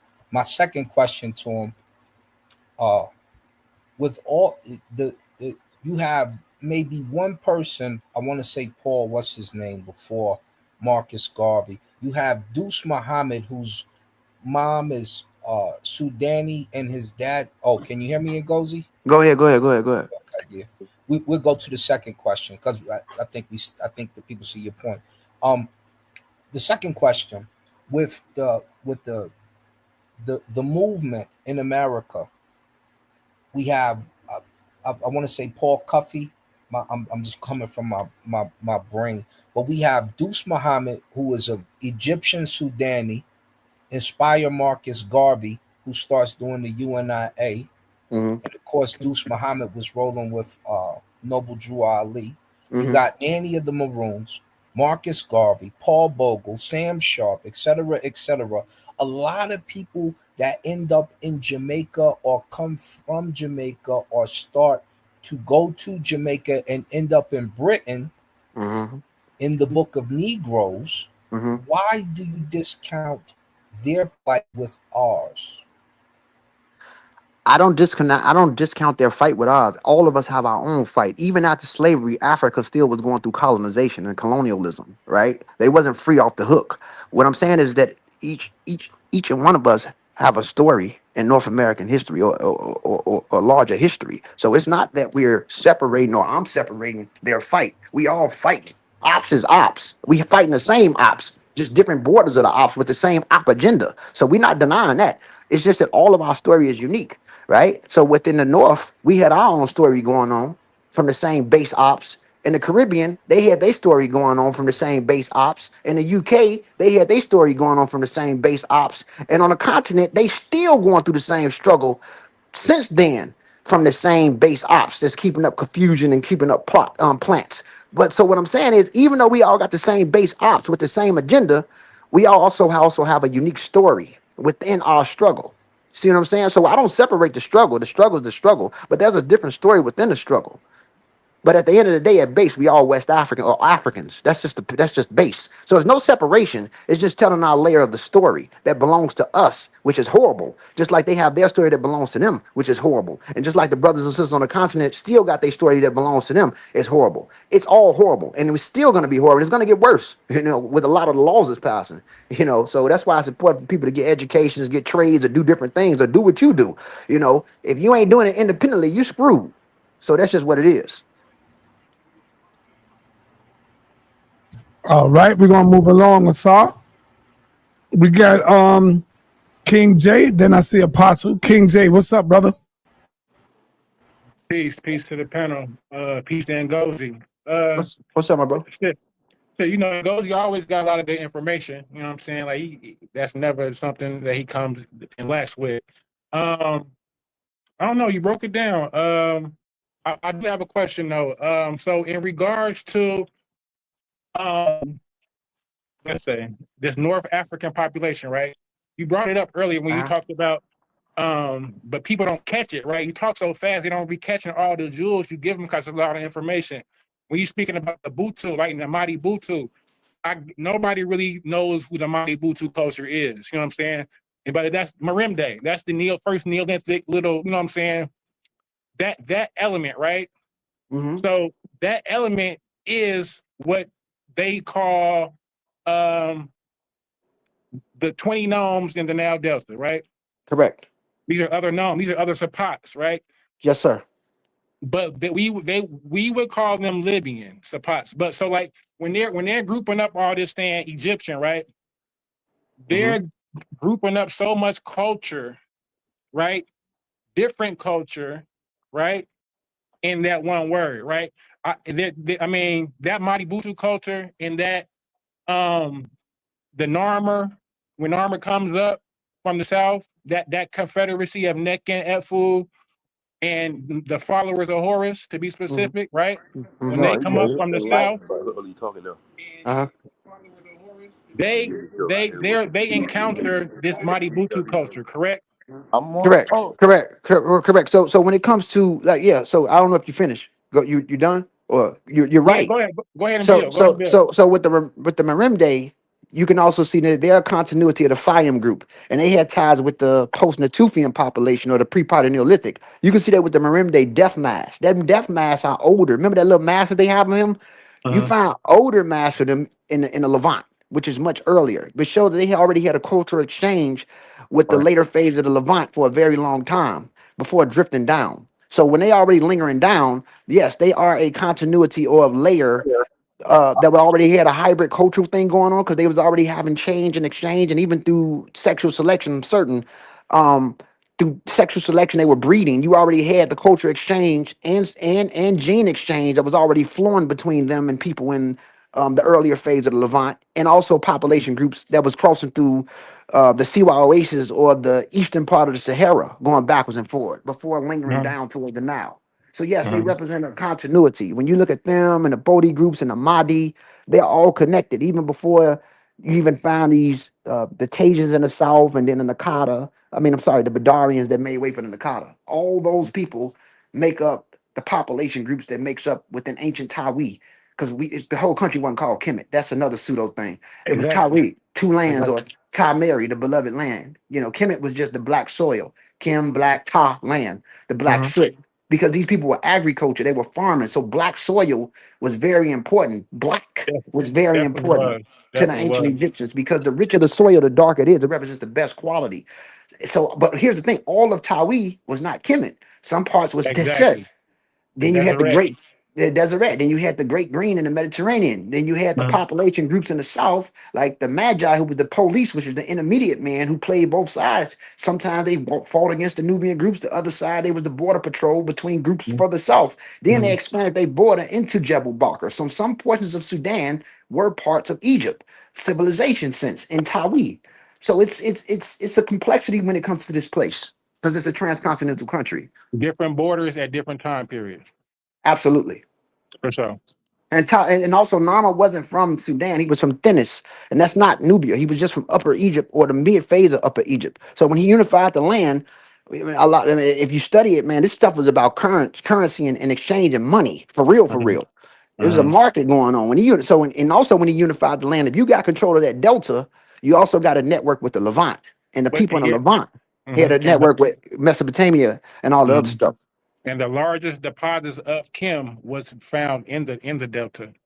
Absolutely. So control of that would be key for sure. I agree. You ain't say nothing wrong. Yep. That's easy. All right, moving right along. We got Apostle in the building. A true Hebrew American Israelite in the building. Shalom, brother. How you doing? And don't forget Indian. Oh yeah, that's right, Indian. Okay. He's an Indian, Israelite, and American. That's right. There you go. Let's talk to us. And it bugs me when I hear people speak in holes. We Gus and we ain't that. We what do you mean we? So let me ask you. We got Ngozi, brother. Hey, brother. So this is not your average Joe that you're speaking to, brother. So how much? I've talked to Ngozi before. How you doing, Elder? How you doing, Elder? How you doing? I'm good. I'm good. Okay. So my only son, man, got you by 4 years. Like he like 44 years old. So. Alhamdulillah. Yeah. I ain't 40 yet. I'm close to it though. Yeah. Alhamdulillah. All right. Yeah. So now my grandmother, not my grandmother, but my mother's grandmother. Yeah. Was full blood Cherokee. So I can't claim none of that. I mean, you got 4 grandparents, you got 8 great grandparents, you got 16 great grandparents, and they keep going up. So if your one grandparent doesn't represent your overall DNA composition, so let's say, that. So here's the thing: if your grandmother was Cherokee natives are they're not even 100% indigenous because there's a lot of integration that occurred with them at a specific time. So when you say your grandmother was Native American, and she probably was Native American, because I don't know your family, and may she, may Allah God her soul, because if she passed, Yeah. Oh yeah. But what I'm saying is, if she was native or had native in her, I don't deny that. But the thing is, No, she was in the ancestry that I Apostle, let come him finish, brother. Just let him finish so before you so finish. so so even if she was Native American, she still got absorbed by a lot of populations that was sub-Saharan African. It's like me saying because one of my grandparents, great grandparents, was Irish, right? Could I claim my Irish ancestors? Because this, I mean, I'm sure it's a deeper chunk of that DNA in me. My overall DNA is mainly from West and Central Africa. I have some genetics that's from the Middle East, but most of my DNA is from West and Central Africa. That layer, which is not African, is part of the Americanization because most of America is what? If you look at the population stats, most of America is predominantly what? White, right? 60 something to 70%. Even when you include the Hispanics, most of them are labeling themselves as white Hispanics, and most of them are, a lot of them are mestizos. And not to mention the American thing, the native population comes with that. So when you're American, that's part of the, you're going to be mixed anyway. Even if you're first generation African or whatever, down the line, you don't know who your kid's going to breed with if you stay here. That's what comes with the territory of being American. But the thing is that the larger chunk of your DNA, the reason why you're called black, the reason why you looked at the way you looked at is because most of the DNA comes from groups from sub-Saharan Africa. So I'm not denying people with Native American ancestry. I have none. I mean, alhamdulillah for those that do, mashallah. I don't. But if you got that in you, that's cool. That's part of the Americanization. Embrace it. But most of the DNA is overwhelmingly sub-Saharan African, whether it's at some people that's biracial at 50%. If you want to play the old one drop rule, which I don't agree with, shit, most of America will be black because most of America got at least 1% of them, and even white boys. But then you got the biracials is 50%. Some of these people don't got relationships with their white half, but they grew up in African American culture. Then you have the larger chunk of you. You know, it's a lot of nuances that come with this. So so it's crazy. Understand if you go by that one drop rule, then J. Edgar Hoover and Lincoln and President McKinley, or whatever his name was, black. If you go by that one drop rule, because Hoover had probably more than one drop black blood in him. You know, I mean, he that's what I'm he was saying. And then adopted by his parents out of and, an orphanage. Go ahead. and here's another thing. Dark-skinned natives, because original natives had darker pigment. That don't mean that they're populations that we descend from with dark pigment. Homo sapiens Homo sapiens develop in tropical zones. So when human beings first arose in sub-equatorial zones, they were highly pigmented. And when they left out of the continent, they left out highly pigmented. And through time, you start to see changes. So even those first natives that crossed the land bridge, and most of America, you can't go back hundreds of thousands of years because most of America was frozen. That's another story when you study those old maps or old TT chart maps of the volume of the atmosphere at the time, going back 20 something, 100,000 years, a lot of this was frozen, right? But what I'm saying is that when the people crossed here, a lot of them were darkly pigmented. That doesn't make them the people that you mainly descend from at base, at that larger chunk of your DNA, which makes you African American or black. So I'm not denying any African American who might have one ancestor or some great grandmother that was native of, but why disregard your overall DNA composition for one ancestor? Like if I was to include everybody, I would definitely have to, other than the fact that my father is classified as a Negro. But when I look in the back of what's back then and what's back behind my mother, I would have to be called a sooner than anything else. But Let me, because brother, I got a lot of stuff mixed up in me. can I ask you a question? You took a DNA test before, right? Yeah. How much autosomally was your DNA composition? Like if you remember, or if you looked at it again, were you like over 50% sub-Saharan, meaning you come from different West and Central African countries? Like, what's your percentage between when it comes to the banner? What makes you, The last time I looked at it, because it keeps changing. Okay. Yeah, how your algorithm different changes. Honestly, it says 52 European, 48 sub-Saharan African. Okay, so since you're predominantly European, you'll be biracial, and 48%. I'm not biracial, man. Both of my parents are. But here's the well, I'm just saying we played that game, but even though both of your parents are black, you come from parents that was highly admixed. So you are. There was a mixture, Right. especially on my So side. So and that happens a lot. It happened with him, not Henry Louis Gates. Yeah, Henry Louis Gates. Yeah, Henry Yeah, Louis Gates. His parents right, was deeply admixed. He don't have a direct white or non-black parent, but he's right. still culturally part of African American or black But culture. see, even those Europeans were swarthy. I mean, they say European, Yeah, I mean skin but color. Yeah, skin color. They don't.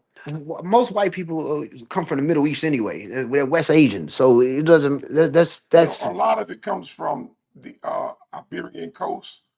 a Mediterranean. Cool. Yeah, Come. Yeah, a that's lot of it comes from there. My bloodline, when I see it on my father's side, yeah. it goes east, and my mother goes west. Okay. So my mother is L3E5. Mm-hmm. My father is IM26, Mm-hmm. something like that. Okay.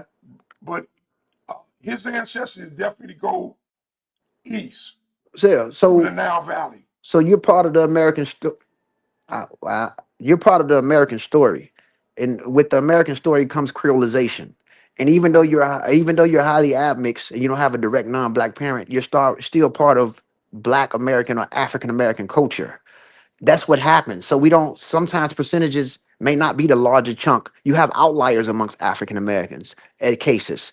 So you have some that's like you, highly af. So you could be play the game and say Afro-European, but again, with Americanization, that's part of the hybrid cultural society.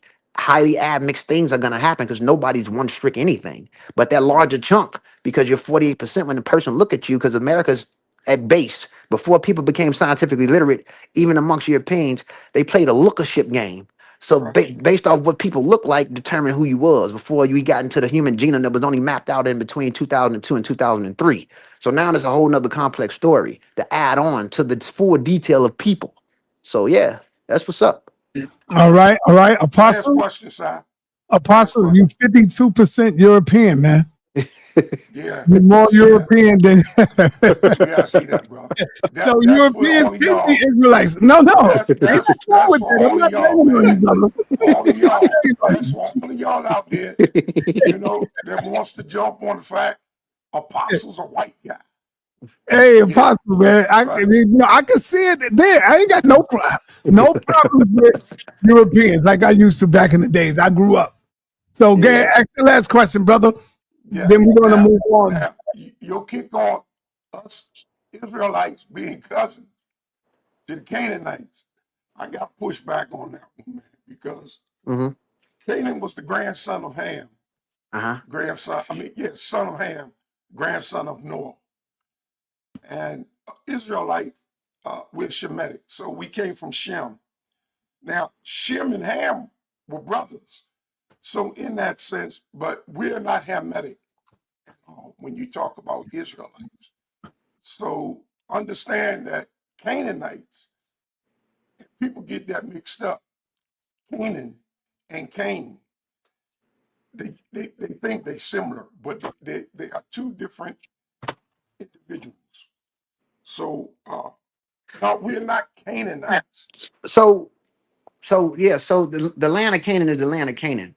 The thing about the ancient Israelites, they were trying to tell a story of their lineage to separate themselves from the surrounding population. Some of this was mainly folklore. You have stories Right. about Well, let me finish. You have stories about Prophet Ibrahim outside of the content of the ideal Abrahamic faiths. So what they were doing was when they talked about Ham, Shem, and Japheth. We got to remember this. These are mainly people that are talking about deeper Mesopotamia.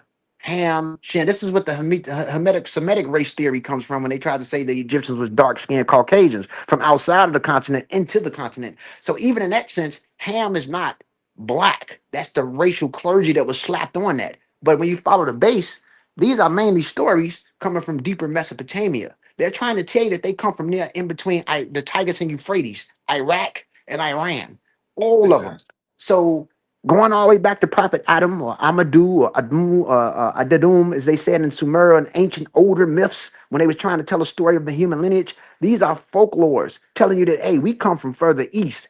Basically, around you people, we're not y'all, even though they were all related, telling the same story in different ways. They even found Moabite texts where they was going backwards and forth for Israelites. But the thing is, the Israelites had better canon and literature and writing, which made them stand out more.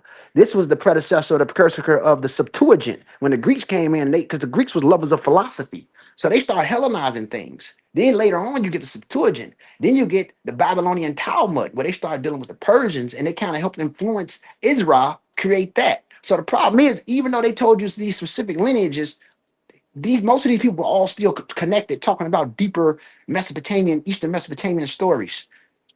Regardless, it's just like in Chicago, a four-corner hustler and a traveling vice lord can say, "Yeah, I was first, and I was first," even though they all come from conservatives. Or you go back to, I'm going to use it from a hood thing, or vice lord and corporation. Or you go back to, I'm just using this for the audience to No, you understand. good.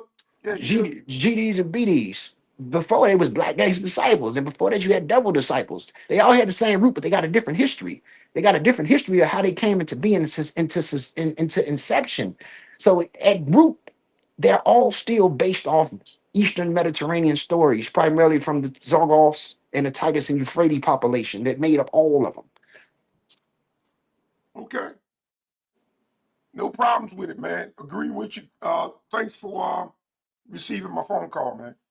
Thank you, brother. Peace. Yeah. All day. All right, Si, go ahead, man. Hey, I had TOK do an intro for me, Si. And I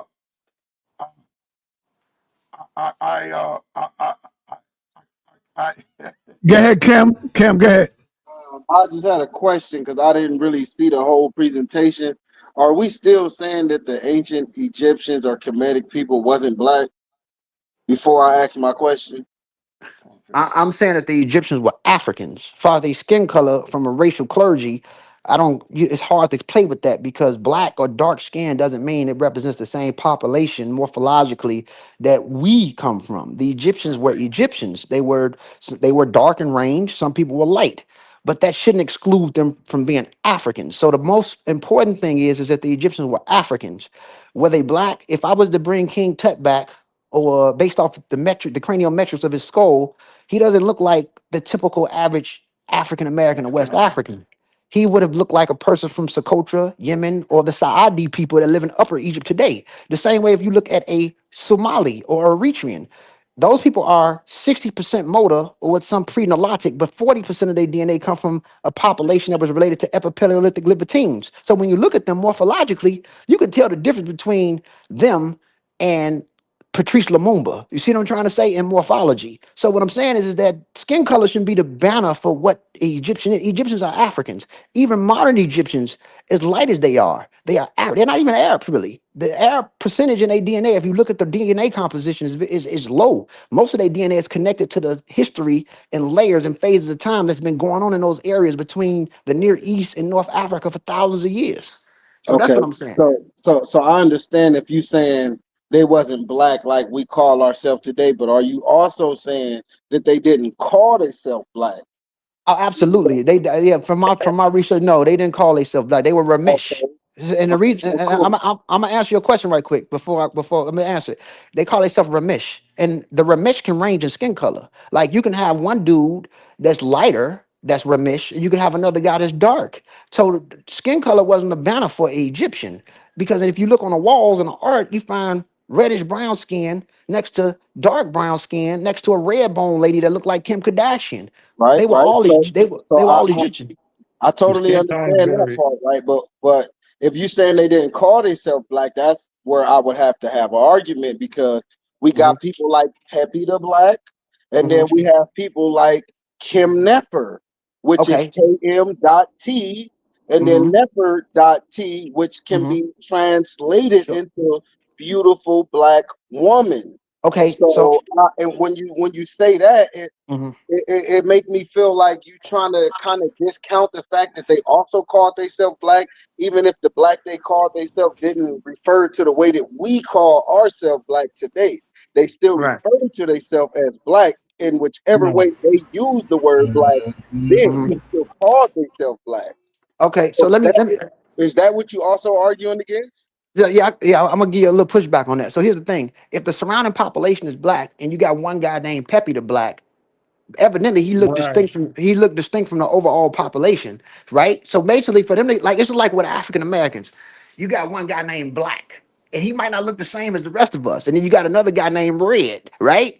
That doesn't mean that it's that, because from the nomenclature that's given to us, we all African Americans. But when you see Sonny Red, Sonny Red looks a little distinct from Black up the street. You see what I'm trying to say? So Peppy the Black, for them to give him that name, that's not telling that he had to be a person that had darkly pigmented skin compared to his brother, who was probably red or common. So I don't think the Egyptians. No, let me just say this.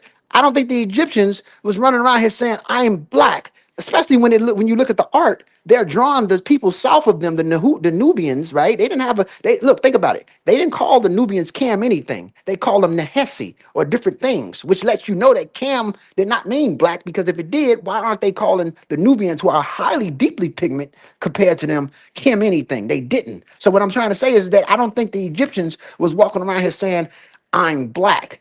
Especially when you look at when you look at the compare and contrast to them associating themselves with the Nehesi or different groups amongst them. So if you had a few people with the name Black, who was he surrounded by for them to call him that overall, for him to have these distinct traits or features compared to his other brother who was red or different things? So that's all I'm saying. Right? They were Ramesh. Also, I can totally understand where you're coming from on that, right? But to say that it was a few people who made themselves distinct from the rest of the people that may have been dark skinned and they might have been darker, so they wanted to make themselves a little more distinct by calling themselves Black, that still don't say that Egyptians didn't call themselves Black, even if it was just a smaller number of people who use that term, even if they didn't use it in the way that we use it in the modern term. So we can understand that it wasn't used the same way because they didn't have the same look on the word Black as we do today in the modern term. That's just like trying to say that Ptah Hotep book wasn't a book because it wasn't print and press. It was on papyrus, but we understand that in those times that would be what a book would have been. So you can't necessarily say that the Egyptians didn't call themselves Black when you got a number of people who have their name distinguished as Black. Because we know Black people, we like to make ourselves different. If everybody's saying Black, we're going to come up with something different. You're going to get a couple people who going to use something different that mean the same thing, right? So, like, it's just kind of, it's a little, I feel like a little disingenuous when you say that they didn't call themselves Black, and we got people who use the term. Okay, so I'm gonna give you another example. If you're surrounded by nothing but Black people, right? There's no need for you to call yourself Black. Like in Nigeria, before colonialism or colonization, nobody in Ile Ife or Yoruba was saying, I'm a Black man. You know, when most of these people share the same skin tones, right? Now, when you look at that red skin Igbo, some of them are red skin, distinct from other Igbos amongst them. So what I'm trying to say is that there's no need to call yourself Black when most of the population around you look like that. Now, you may get that name when you look distinct from the surrounding population. Now, did some people have a specific look and they called them that? Absolutely. But if you were surrounded by nothing but Black people in a big country, there's no need to walk around and say, I'm a Black man. You're Black compared to who? Okay, Who are now you talking to? In America, we got a gang of brown-skinned brothers, right? But you'll find one that's really dark that we'll say, and we call him Black. This We call him brother Black. really Black, right? We'll say this brother really Black. So what if that was the case, right? Where these distinctive people who were just that much darker made sure that they called themselves the term that they use, not the modern term, but the term that they use as Black, to still refer to the same color. So that's what I'm Black, right? Hold on. Or what if these people was more interacting with the Westerners, the Tamu, or the people who was over there more, and they called themselves Black or Kim to distinguish themselves from the other people that the Westerners are seeing. So they letting them know that even though I come from this tribe of people who might be more considered brown, we Black. So here's the thing. I agree with you in certain ways. So this is what I'm saying. I don't agree with him at all. No, I don't agree with him overall. But I'm saying when it comes to a specific person having certain features and being called that because he obviously looked distinct from the surrounding population, right? Like you just brought up African Americans, and then we got this one dude. He looked like he's straight from Cameroon or Senegal, right? And we get his brother the name, we call him Black compared to people who might look like other groups of people, right? So here's the thing. Now, according to American standard, the sub label that they give African Americans is African Americans, regardless to what we look like. But it's always just one African American who have certain features, who look a certain way. When they come to Egypt, who would they, regardless to what they look like, even if one name was something to black, they were all Ramesh. Ramesh was what they identified as. You can have some that may look, they were the people, or the people of they regardless to, you might have one that looked like French Montana or Italian. He's just as much Ramesh as somebody that came from the further south. So so they wasn't walking around here saying I'm black. Now, even when it came to the Libyans or the Lebu or the Tamahu, they also had distinct features. Go ahead. I want to bring. All right. Hold on, King. I know you like to jump in, man. Cause go finish doing your tattoo, man. Finish doing your tattoo. And Ngozi is right, man. Because when you already living over there, why do you call yourself that? That's the same thing that I was saying when we was talking about the people in Africa don't call themselves Africans. They know that's a continent. They call themselves by the name that they go by, like the Mandinkas and stuff like that. You know, they don't call themselves Africans. We only say that because we know where they come from. So we say, oh, those are the Africans. You see? Right. And so I understand what Ngozi is talking about. Let me move over to Malik. Malik, what up, man? You on the call, man? My bad, Sam. Quick question for the panel, peace to everybody. I had a quick question for Asar and Ngozi. Peace to both of y'all and everybody else. The other night, and Asar had a conversation.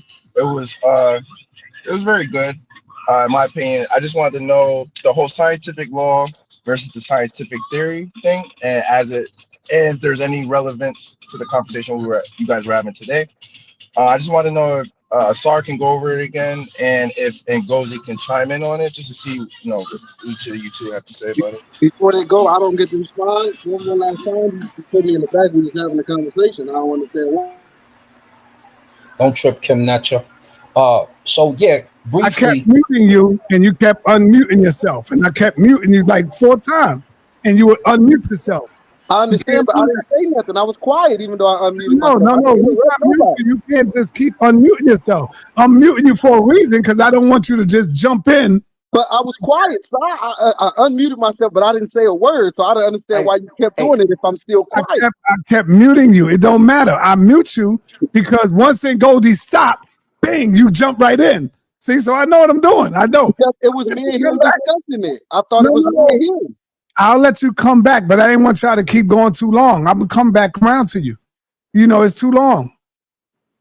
All right. Yes, go ahead. I'll come back to you, brother. Man. Come on. Back to my brother Malik's question. So we were talking about the difference between a theory and a law, which I pretty much laid out in the beginning of the video. So a law is something that's an actual fact. The theory is the explanation of how we get to that fact. And this is why I gave it the distinction or the separation of calling it an opinion in science, because theories can be taken apart, theories can be debunked, facts cannot. So there's no official hierarchy because of 2 things. When you talk about the scientific method, you have to have a law and you have to have a theory that describes that law. This is why scientists don't call it. This is why scientists don't say that it's the same thing, right? But there's no hierarchy because they don't place one. But you looking as a layman inside the science, you're going to see a distinction, because I'll do what I did to them the other day. I'll ask you, we have a universe. That's a scientific fact. And this is what Cube needs to learn. Cube is kind of new to the atheist thing and doesn't really know science that well. Hold on, baby. Hold on 1 second. So when you ask him which is correct when it comes to explaining how the fact of the universe existing came into being, is it string theory, is it the Big Bang theory, or is it the multiverse? He's got to make a choice, like you have to make a choice. Now, most of us here agree with the Big Bang theory, but other people may say the string theory. Somebody else may say the multiverse theory. So the theories are not facts. They're just the opinions that give a description of how the fact came to be. Go ahead, brother. So what about scientific theory as an explanation? Let Ngozi respond. So the explanation that Brother Asar is mimicking is definitely on point. But the problem is that when we try to separate it, one is explanation and one is actually absorbable, or what you can experiment. So a scientific theory is not just a regular theory that you can just come up with and just say, oh, this is what it is. It's tested. And it could change if something else comes out. Consistency of law is set in standard. It's consistent, right? So the thing is that it works hand in hand together. When people try to separate it and dismantle it as if they're not working together, scientific theories can change. If it's tested and it's proven wrong, it can change. It's not a regular theory where somebody just say, hey, I have a theory that this is this. No, it's tested before you can even talk. The law is consistent, right? It's observable. You can bear witness to it. You can see it. It's consistent. So the problem is it's not as complicated as people are making it. What happens is that New Agers or creationists tries to separate it and insert their own things within gaps to play the role to say, oh, it's completely wrong, while they're still playing with the mechanisms of the whole spectrum of what's being used in the field of science. That's the problem. And that's just a simple answer. All right, Malik. Thank you, Asar. That's how you what come in. You know I got a certificate now. Go ahead, Malik. That's my boy. No doubt. It's kind of Alhamdulillah. cool that Asar went first and then Ngozi followed after. I think on Asar's side, I get what he's saying. I guess he was throwing me off with just the theory part. He wasn't really making a clear distinction between the theory and the scientific theory. Because I understand what he was saying about the fact part or opinions. However, isn't a scientific theory an explanation based and built upon facts? Yes, and it has to be tested. Sometimes it has to be. Some of them are speculative. No. So I don't do that. In order for it even to go through in order for it to be put out into to consensus, it got to be tested. Let's be truthful. We're not gonna, because you also have a lot of these theoretical physicists that play his game and calculate it based off distant range and speed of what things are. So we're not going to play the game. I'm not saying that's what you're doing, but some people got to fully understand this. Scientific theories are always going to be tested. Even when they postulate, hold on, let me just say this. Even when they postulate, they have to have a calculated estimate of what's going on before they say this is what it is. Even if the theory may be wrong, you have to go through proper null hypothesis, test out what you're saying before you even come up with the conclusion, or go through the general consensus before it's even put out there. So even with their postulation to things that's uncertain, there is some background of testing that's going on before it's just put out there. It's not a regular theory. So what I'm saying is that I don't want people, and I'm not saying that's what Brother Asar and other people are doing, but let's give people a full understanding of this. And I'm sure you got an understanding because it appears you asking deep questions, which means that you're studying. We're not gonna put out there like it's just a regular theory and somebody just coming up with something. I hope that's not what you're doing, Brother Asar. But it seems like you've been studying as well. So. Oh yeah, I know. But see, here's the other part, right? When you have to break down what science is to the people, we've got to break some things down. So we can't act like a theory is a fact, because if I ask you if the earth is round or flat, guess what? Those are two theories. One of them is wrong. So this is why when we tell you guys that theories can be dismantled. The hypothesis is the educated guess in the first part. So you're doing your due diligence by making a scientific observation, meaning you're seeing something happen in nature. That's a phenomenon. And then you're bringing your explanation to the table. But here's the thing. If your explanation doesn't trump somebody else's explanation, then theirs will become the theory. And we can simply take that. We just had a discussion with our brothers the other day, me, Jabari, and Nepal. What's the name of the crew that we discussed it with? Y'all know they have the other Bible that y'all don't mess with. So I don't know why I can't remember their name right now. So they use the Bohr model of the atom. Some of Bohr's information is correct. It's based off a hypothesis, and then he made his theory. Einstein used a different theory about the atom. We go with Einstein's theory and we call Bohr's incorrect. It's a scientific theory, yes, but is it correct? No. So it's not a fact. But what we see from Einstein's is correct. We know the atom exists. And how That's did the they? fact. I'm sorry, ask yourself the question. How did they come up with the conclusion of that? It was tested, right? Exactly. And That hypothesis needs to go through ardent so testing, hold on. So which when we they went, explained that yesterday too. So yeah, so go ahead. right, so if it was tested, even with Bohr's theory, right? Mm-hmm. Before Einstein came out, that was also tested at one time, right? Oh yeah. Okay, then. So the thing is, we're not gonna But just Bohr's say was static. right. But what I'm saying is, we're not gonna say that it's not tested or this is just a regular theory or idea. See, some Right. people are getting a misconception thinking that these people are just coming up with ideas. And when you say not you, but when people just say it's just a theory, tell the truth that a lot of this stuff is tested before even coming to the Oh, it's overall all consensus. tested. It's all tested. Right. So I'll give you another example. Put me on the large screen, son. So it's not just a regular theory. It's not just a regular theory.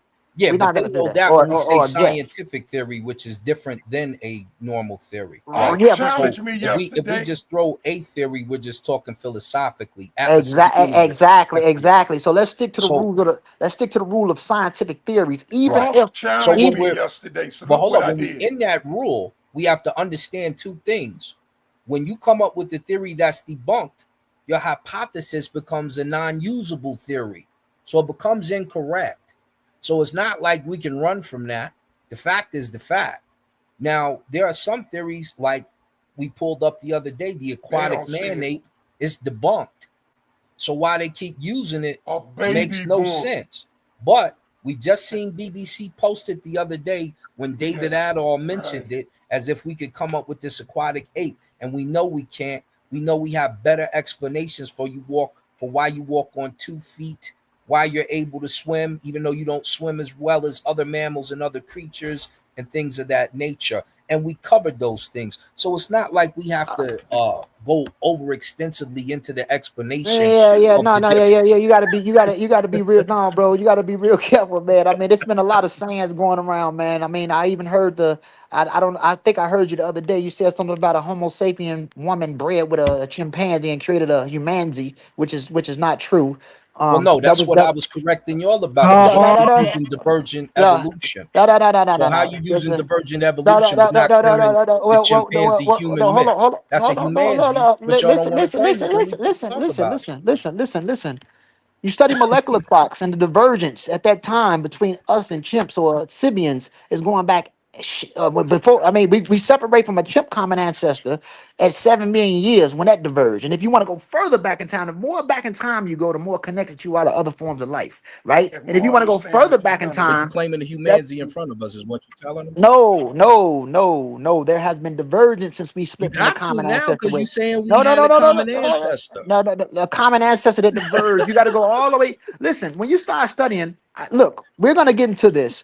When you start studying things like chromosome 2 fusion, right? 2A and 2B. When you start studying embryos and you start studying like the hemoglobin levels and different things, and you start studying basic genetics that bridges everything together, evolution can't be denied. It'll take me a whole lot. And here's another thing: people have a habit. Let me just say this: people have a habit of accepting microevolution and denying macroevolution. I ask people the same question.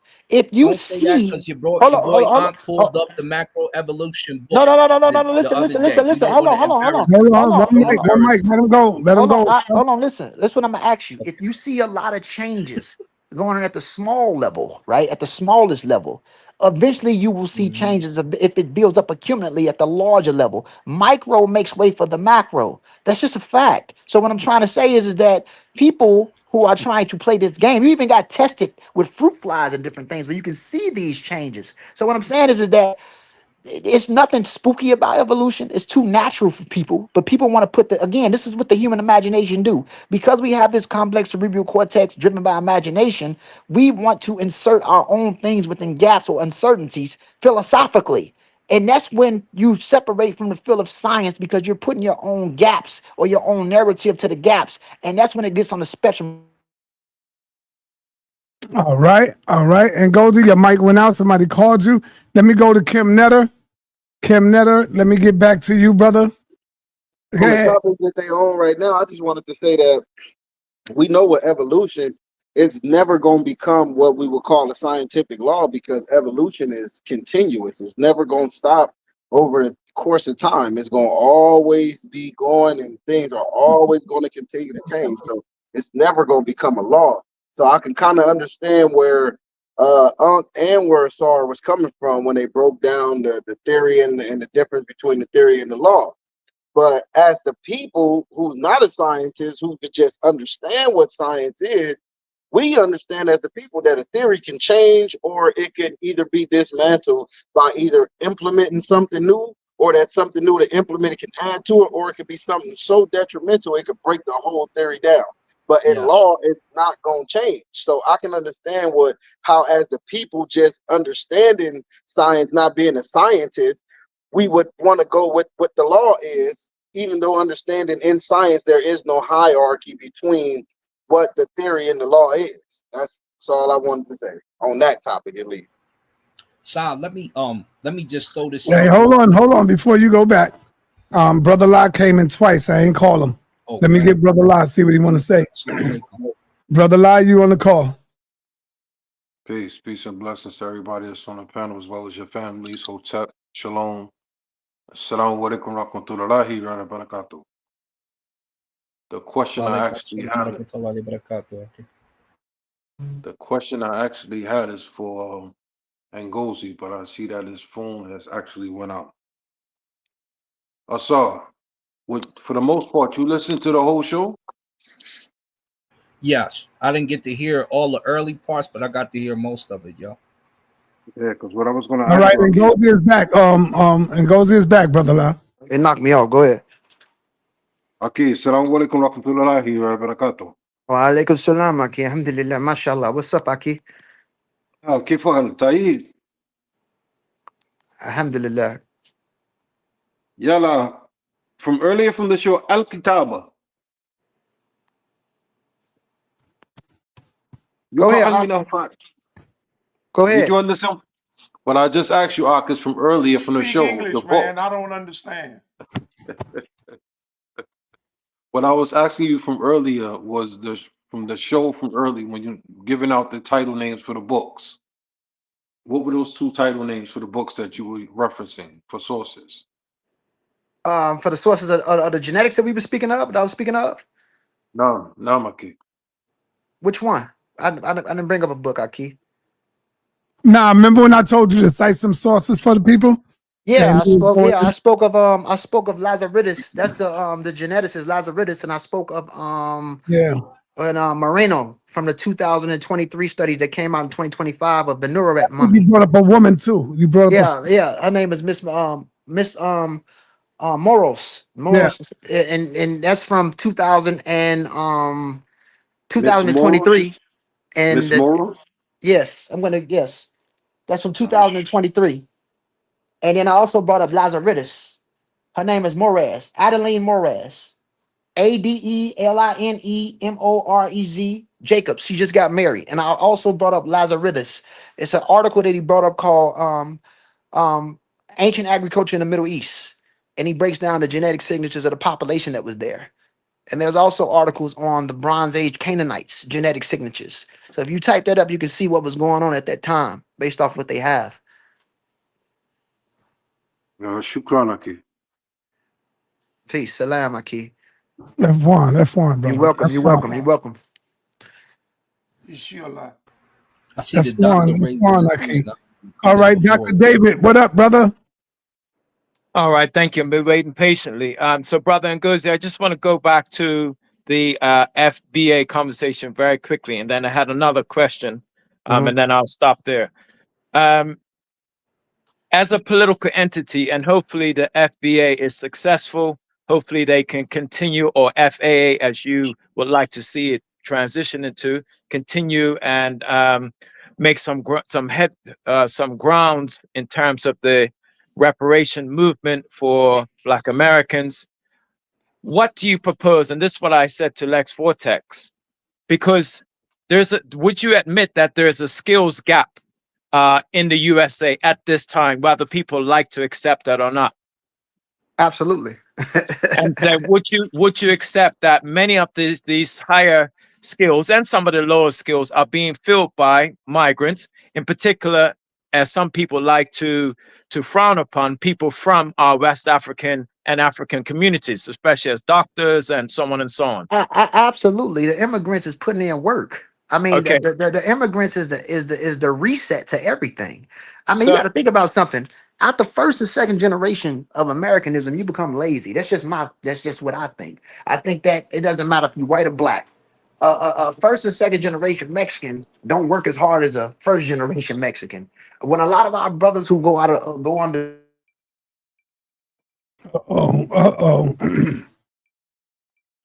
They calling our brother.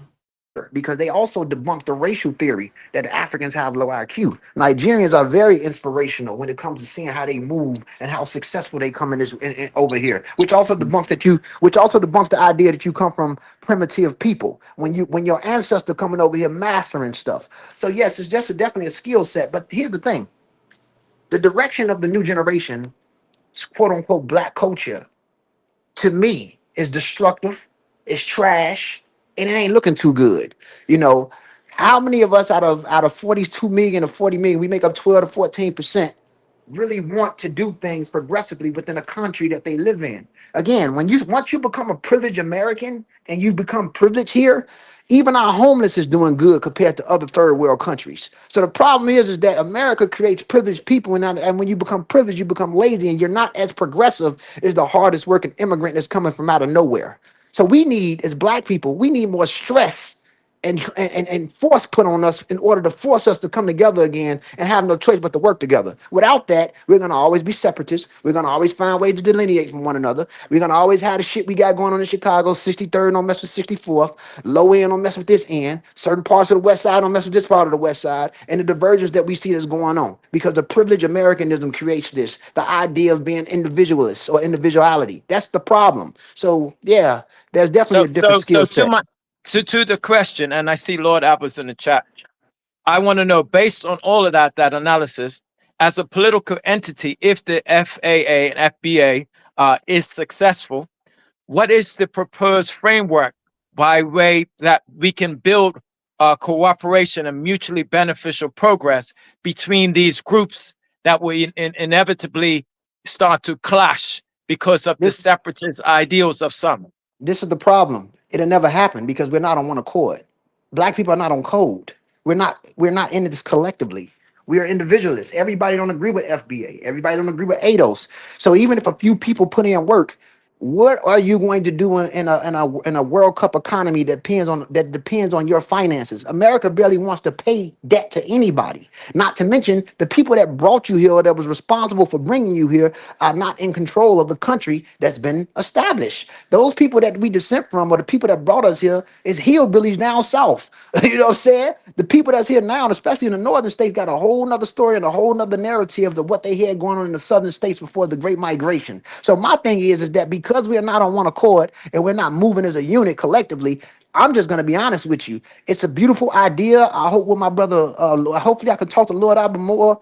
It's a beautiful idea that we get reparation. It's a beautiful idea that FBA stand on and ADO stay on. And if we benefit from it, we benefit from it. But in my mind, the way I understand economics and the way it's looking, it's a dream. So I think for those who recognize who they are as American citizens, try to be productive, try to move in your own unit. And if you have a network with brothers and sisters back home, move like that. It has to be independent.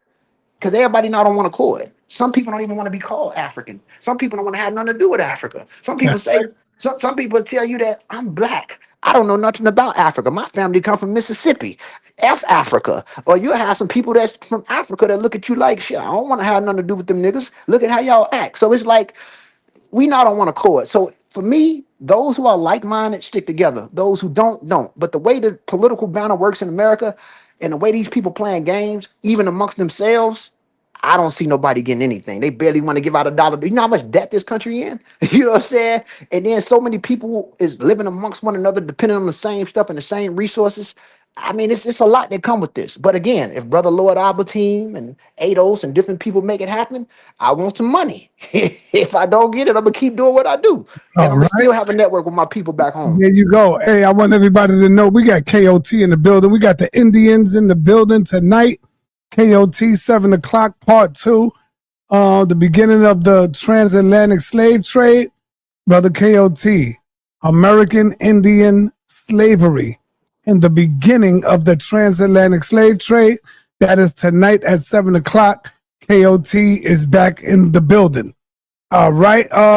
Hey, Brother Saul, I got one more question I can answer, and I got a slide. I All right, appreciate you letting me on. Go ahead, brother Ngozi. I appreciate y'all.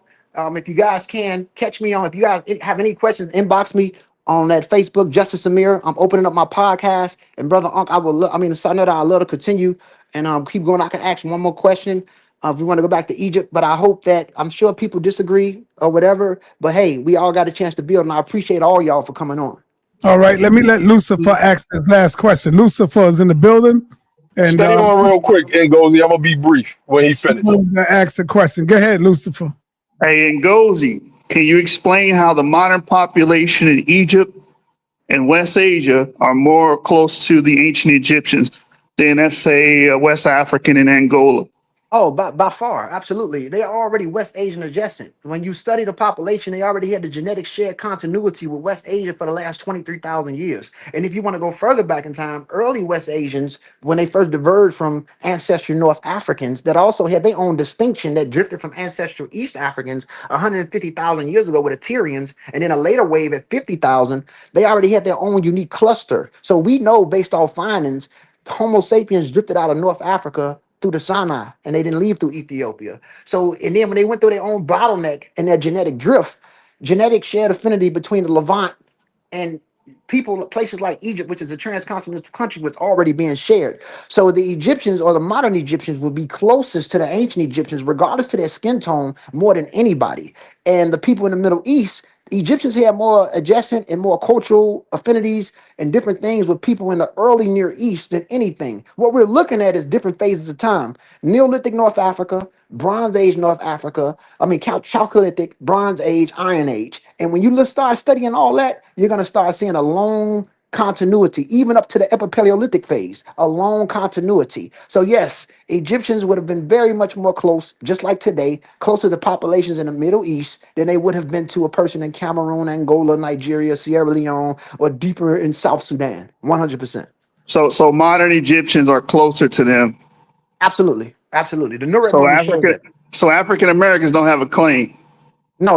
We are our own. We're more connected to the Yoruba, the Igbo, the Mandinka, the people in West and Central Africa than we are to anybody. So no, we can talk about it philosophically and culturally, but no, we don't have a claim to say we are Egyptians. No, we're not Egyptians. No, we don't call ourselves Egyptians. Thank you, sir. Thank you. All right. Real quick, I got a quick question for you, Ngozi. What's up? What's going on? I'm gonna just make a brief statement. First and foremost, the other brother, I don't know his name, but because he mentioned my name earlier as being adverse to Africans and Caribbeans and all of that stuff. We're not on that. But what we are on is we ain't gonna let nobody come at us. You come at us, we gonna come at you. Point blank, period. So I just wanted to clarify that we're not on that at all. I spoke with a Haitian sister yesterday. She's a healthcare licensed broker. And she said that when it comes to her people and our people, she understands that it is in fact America first. She spoke to me about how immigrants got a hand up, how her family got a hand up in this country. I worked security guard for a woman in Brooklyn from St. Lucia. She told me the same exact thing. I dated a nurse from Antigua. She told me the same exact thing about how this government helped her brothers and her fathers when they first came over here to whereas she could be situated and never have to worry about anything. There's a broader conversation that needs to happen. There's nuance to this conversation that's missing if you're just giving it a cursory overview because you may dislike one group or an individual that rocks with one group. So hopefully, brother Ngozi, I put my number in the back chat. I don't know if the number that I have for you is still the same number, but just send me a text. I'll show you what we've done. Not ideas, and we got a 12-point agenda. Our first 2 points of that agenda is in play, and we will carry out the other 10. So just, I just wanted to get on and let you know that, and Hey, let that other brother hey, that's said my name, that you don't know what you talk about when it hey, comes to me. I'm gonna say this to you, Lord Abba, before I go. Hey, if we get Mm. some money, we get some money. If I get my money, I'm not sharing it with nobody. I'm gonna do my thing because It's your money. It'll be your money. Look, it'll be your money. so We yeah, ain't nobody policing nobody money over here. yes sir. So yeah, Come on, so Lord, Abba, get this money for us, man. We with you, man. I'm doing my best. I'm doing my best. I'm man, doing oh my yeah, best. I want to say this too for But I'm people also before clapping that shit. I want to say this too before I go. Stop saying my brother Saul's not AA or African American because he is. He's Oh, African you heard American. the Yeah, conversation. I don't like that. People got a habit of saying he's Yeah, African I'm not American. with that. I'm not You with know. that either, Ngozi. I'm not with that. Only our people in America could be referenced as black or African American. That was That's Lex nonsense yesterday, to me. right? That Yeah. was Lex saying that yesterday, right? Yeah. No. I didn't even hear. It's other people that say that, man. You'll hear people saying he not. No, it's. I didn't even hear Lex say it. They saying other people will say that sometimes, and they don't know. They don't know the history or who these people are. But the other side is African American, so people don't know what an African American is. So people Mhm. need to That's for sure. All right. Thank you, and Goldie, man. Peace and black power. Yo, Apostle, don't go nowhere. peace, All right. Thanks, everybody. Appreciate y'all for coming through. peace. All right, sir. All right. For Also, sure. I'm Hey, coming for you. I'm I- coming for you, also. come That's on, a Abba, fact. let's get it in, baby. I'm coming for you. I'm letting you know that. All All right, right. sir. All you gotta do is I'm gonna call both of y'all, see what y'all want. Y'all don't want All no. right, no doubt. Every time. All right. Yeah, Hey, yeah, Apostle, man, you still here, right? yeah. We got to talk about this European connection you got going on. What you You know, mean, man? you got 52% European. Yeah. Yeah, you It got said it 52%. used to say 54. Wow. Now it say Wow. 52. So I was on the phone, brother, and I ain't gonna call no names, but I called some prominent Israelites, a few brothers, and they said you can't be a Hebrew Israelite, brother. You can't be an Israelite Why is that? because you have 52% European in you. You are a Oh, so Gentile. so no, I'm not a Gentile, man. My father's black, my mother's black, my family's black. It just so happened I got a lot of family on my mother's side and father's side But that's see, here's coming the thing, through. Apostle. Your father could be black all he want, but what about his father? What about His his father's father? Hold black. on, hold on, hold on, hold on. I'm gonna let you talk and explain it. See, y'all talk that talk when you say you are what your father is, and now it's coming back to bite you on your ass, and now It's you not don't want coming. to be quiet. I'm gonna let you respond. And now that is biting you on your ass, brother, because what about your father's father? What about your father's father? Like you go all the way back. If you got one grandfather who is white, then guess what? Your father is a white That's not man. true. Bro, let me finish. Let me lay it down and then you can go in. It is true because watch this. Watch this. Is Bob Marley a white man, Apostle, according to you? Because his father Hold is a on. white Hold man. on. Is Yes. Bob Marley a white man, according to you? Yes. Why? Why is Bob Marley's father a white man? Because his father is a white man. Grand opening, grand closing. Stop. Is Minister Farrakhan a white man, Apostle? Minister Farrakhan's father is a white man. All right. And that's what make him a white man, right? Right. My father's not a white man. All right. I'm not talking about your father, but I'm talking What are we about your talking about? father's father. That's And what then your even my father's father. father's father's Stop, fathers. stop. I'm going to let you go in. I'm going to drive my point home. Now I'm talking about if you got one father who is a white man in your family, brother, all of them that come from him, guess what, Apostle? They white. They No, white sir. men. No, So they sir. might look black on the outside like us, like Farrakhan, like Bob Marley, but they white. You No, can't sir. tell It's us. no. You can't tell us that Bob Marley's a white man and Farrakhan because of their father, and you doing the same thing. Grand That's opening, wrong. grand My closing. father, Now it's biting sir, you on your ass, and you can't take it. I'm coming with the sir, realism, baby. What up? where you're wrong, where you are wrong, is that my father is a black man. His father is a black man. His father is a black man. His father is a black man. Whatever father I got is on my mother's side of the family, who was half white and half Cree. On my mother's side of the family. So there are plenty of no men. And whatever man, after 7 generations, they go back on my father's side. His daughter married a black man, where the Bible says in Deuteronomy 23, it takes 2 generations. Read it. It takes 2 generations. My father is a black man, period. His father is a black man, period. 3 generations, 4 generations, it shows they're all black men. So how in the hell did you get 52% European if all of these are black men? Where did that European come from? Because there's other side to my mother. There's other sides to my father's mother. That's not including his father. All I can show. The thing is, that's for heritage. Numbers chapter 1.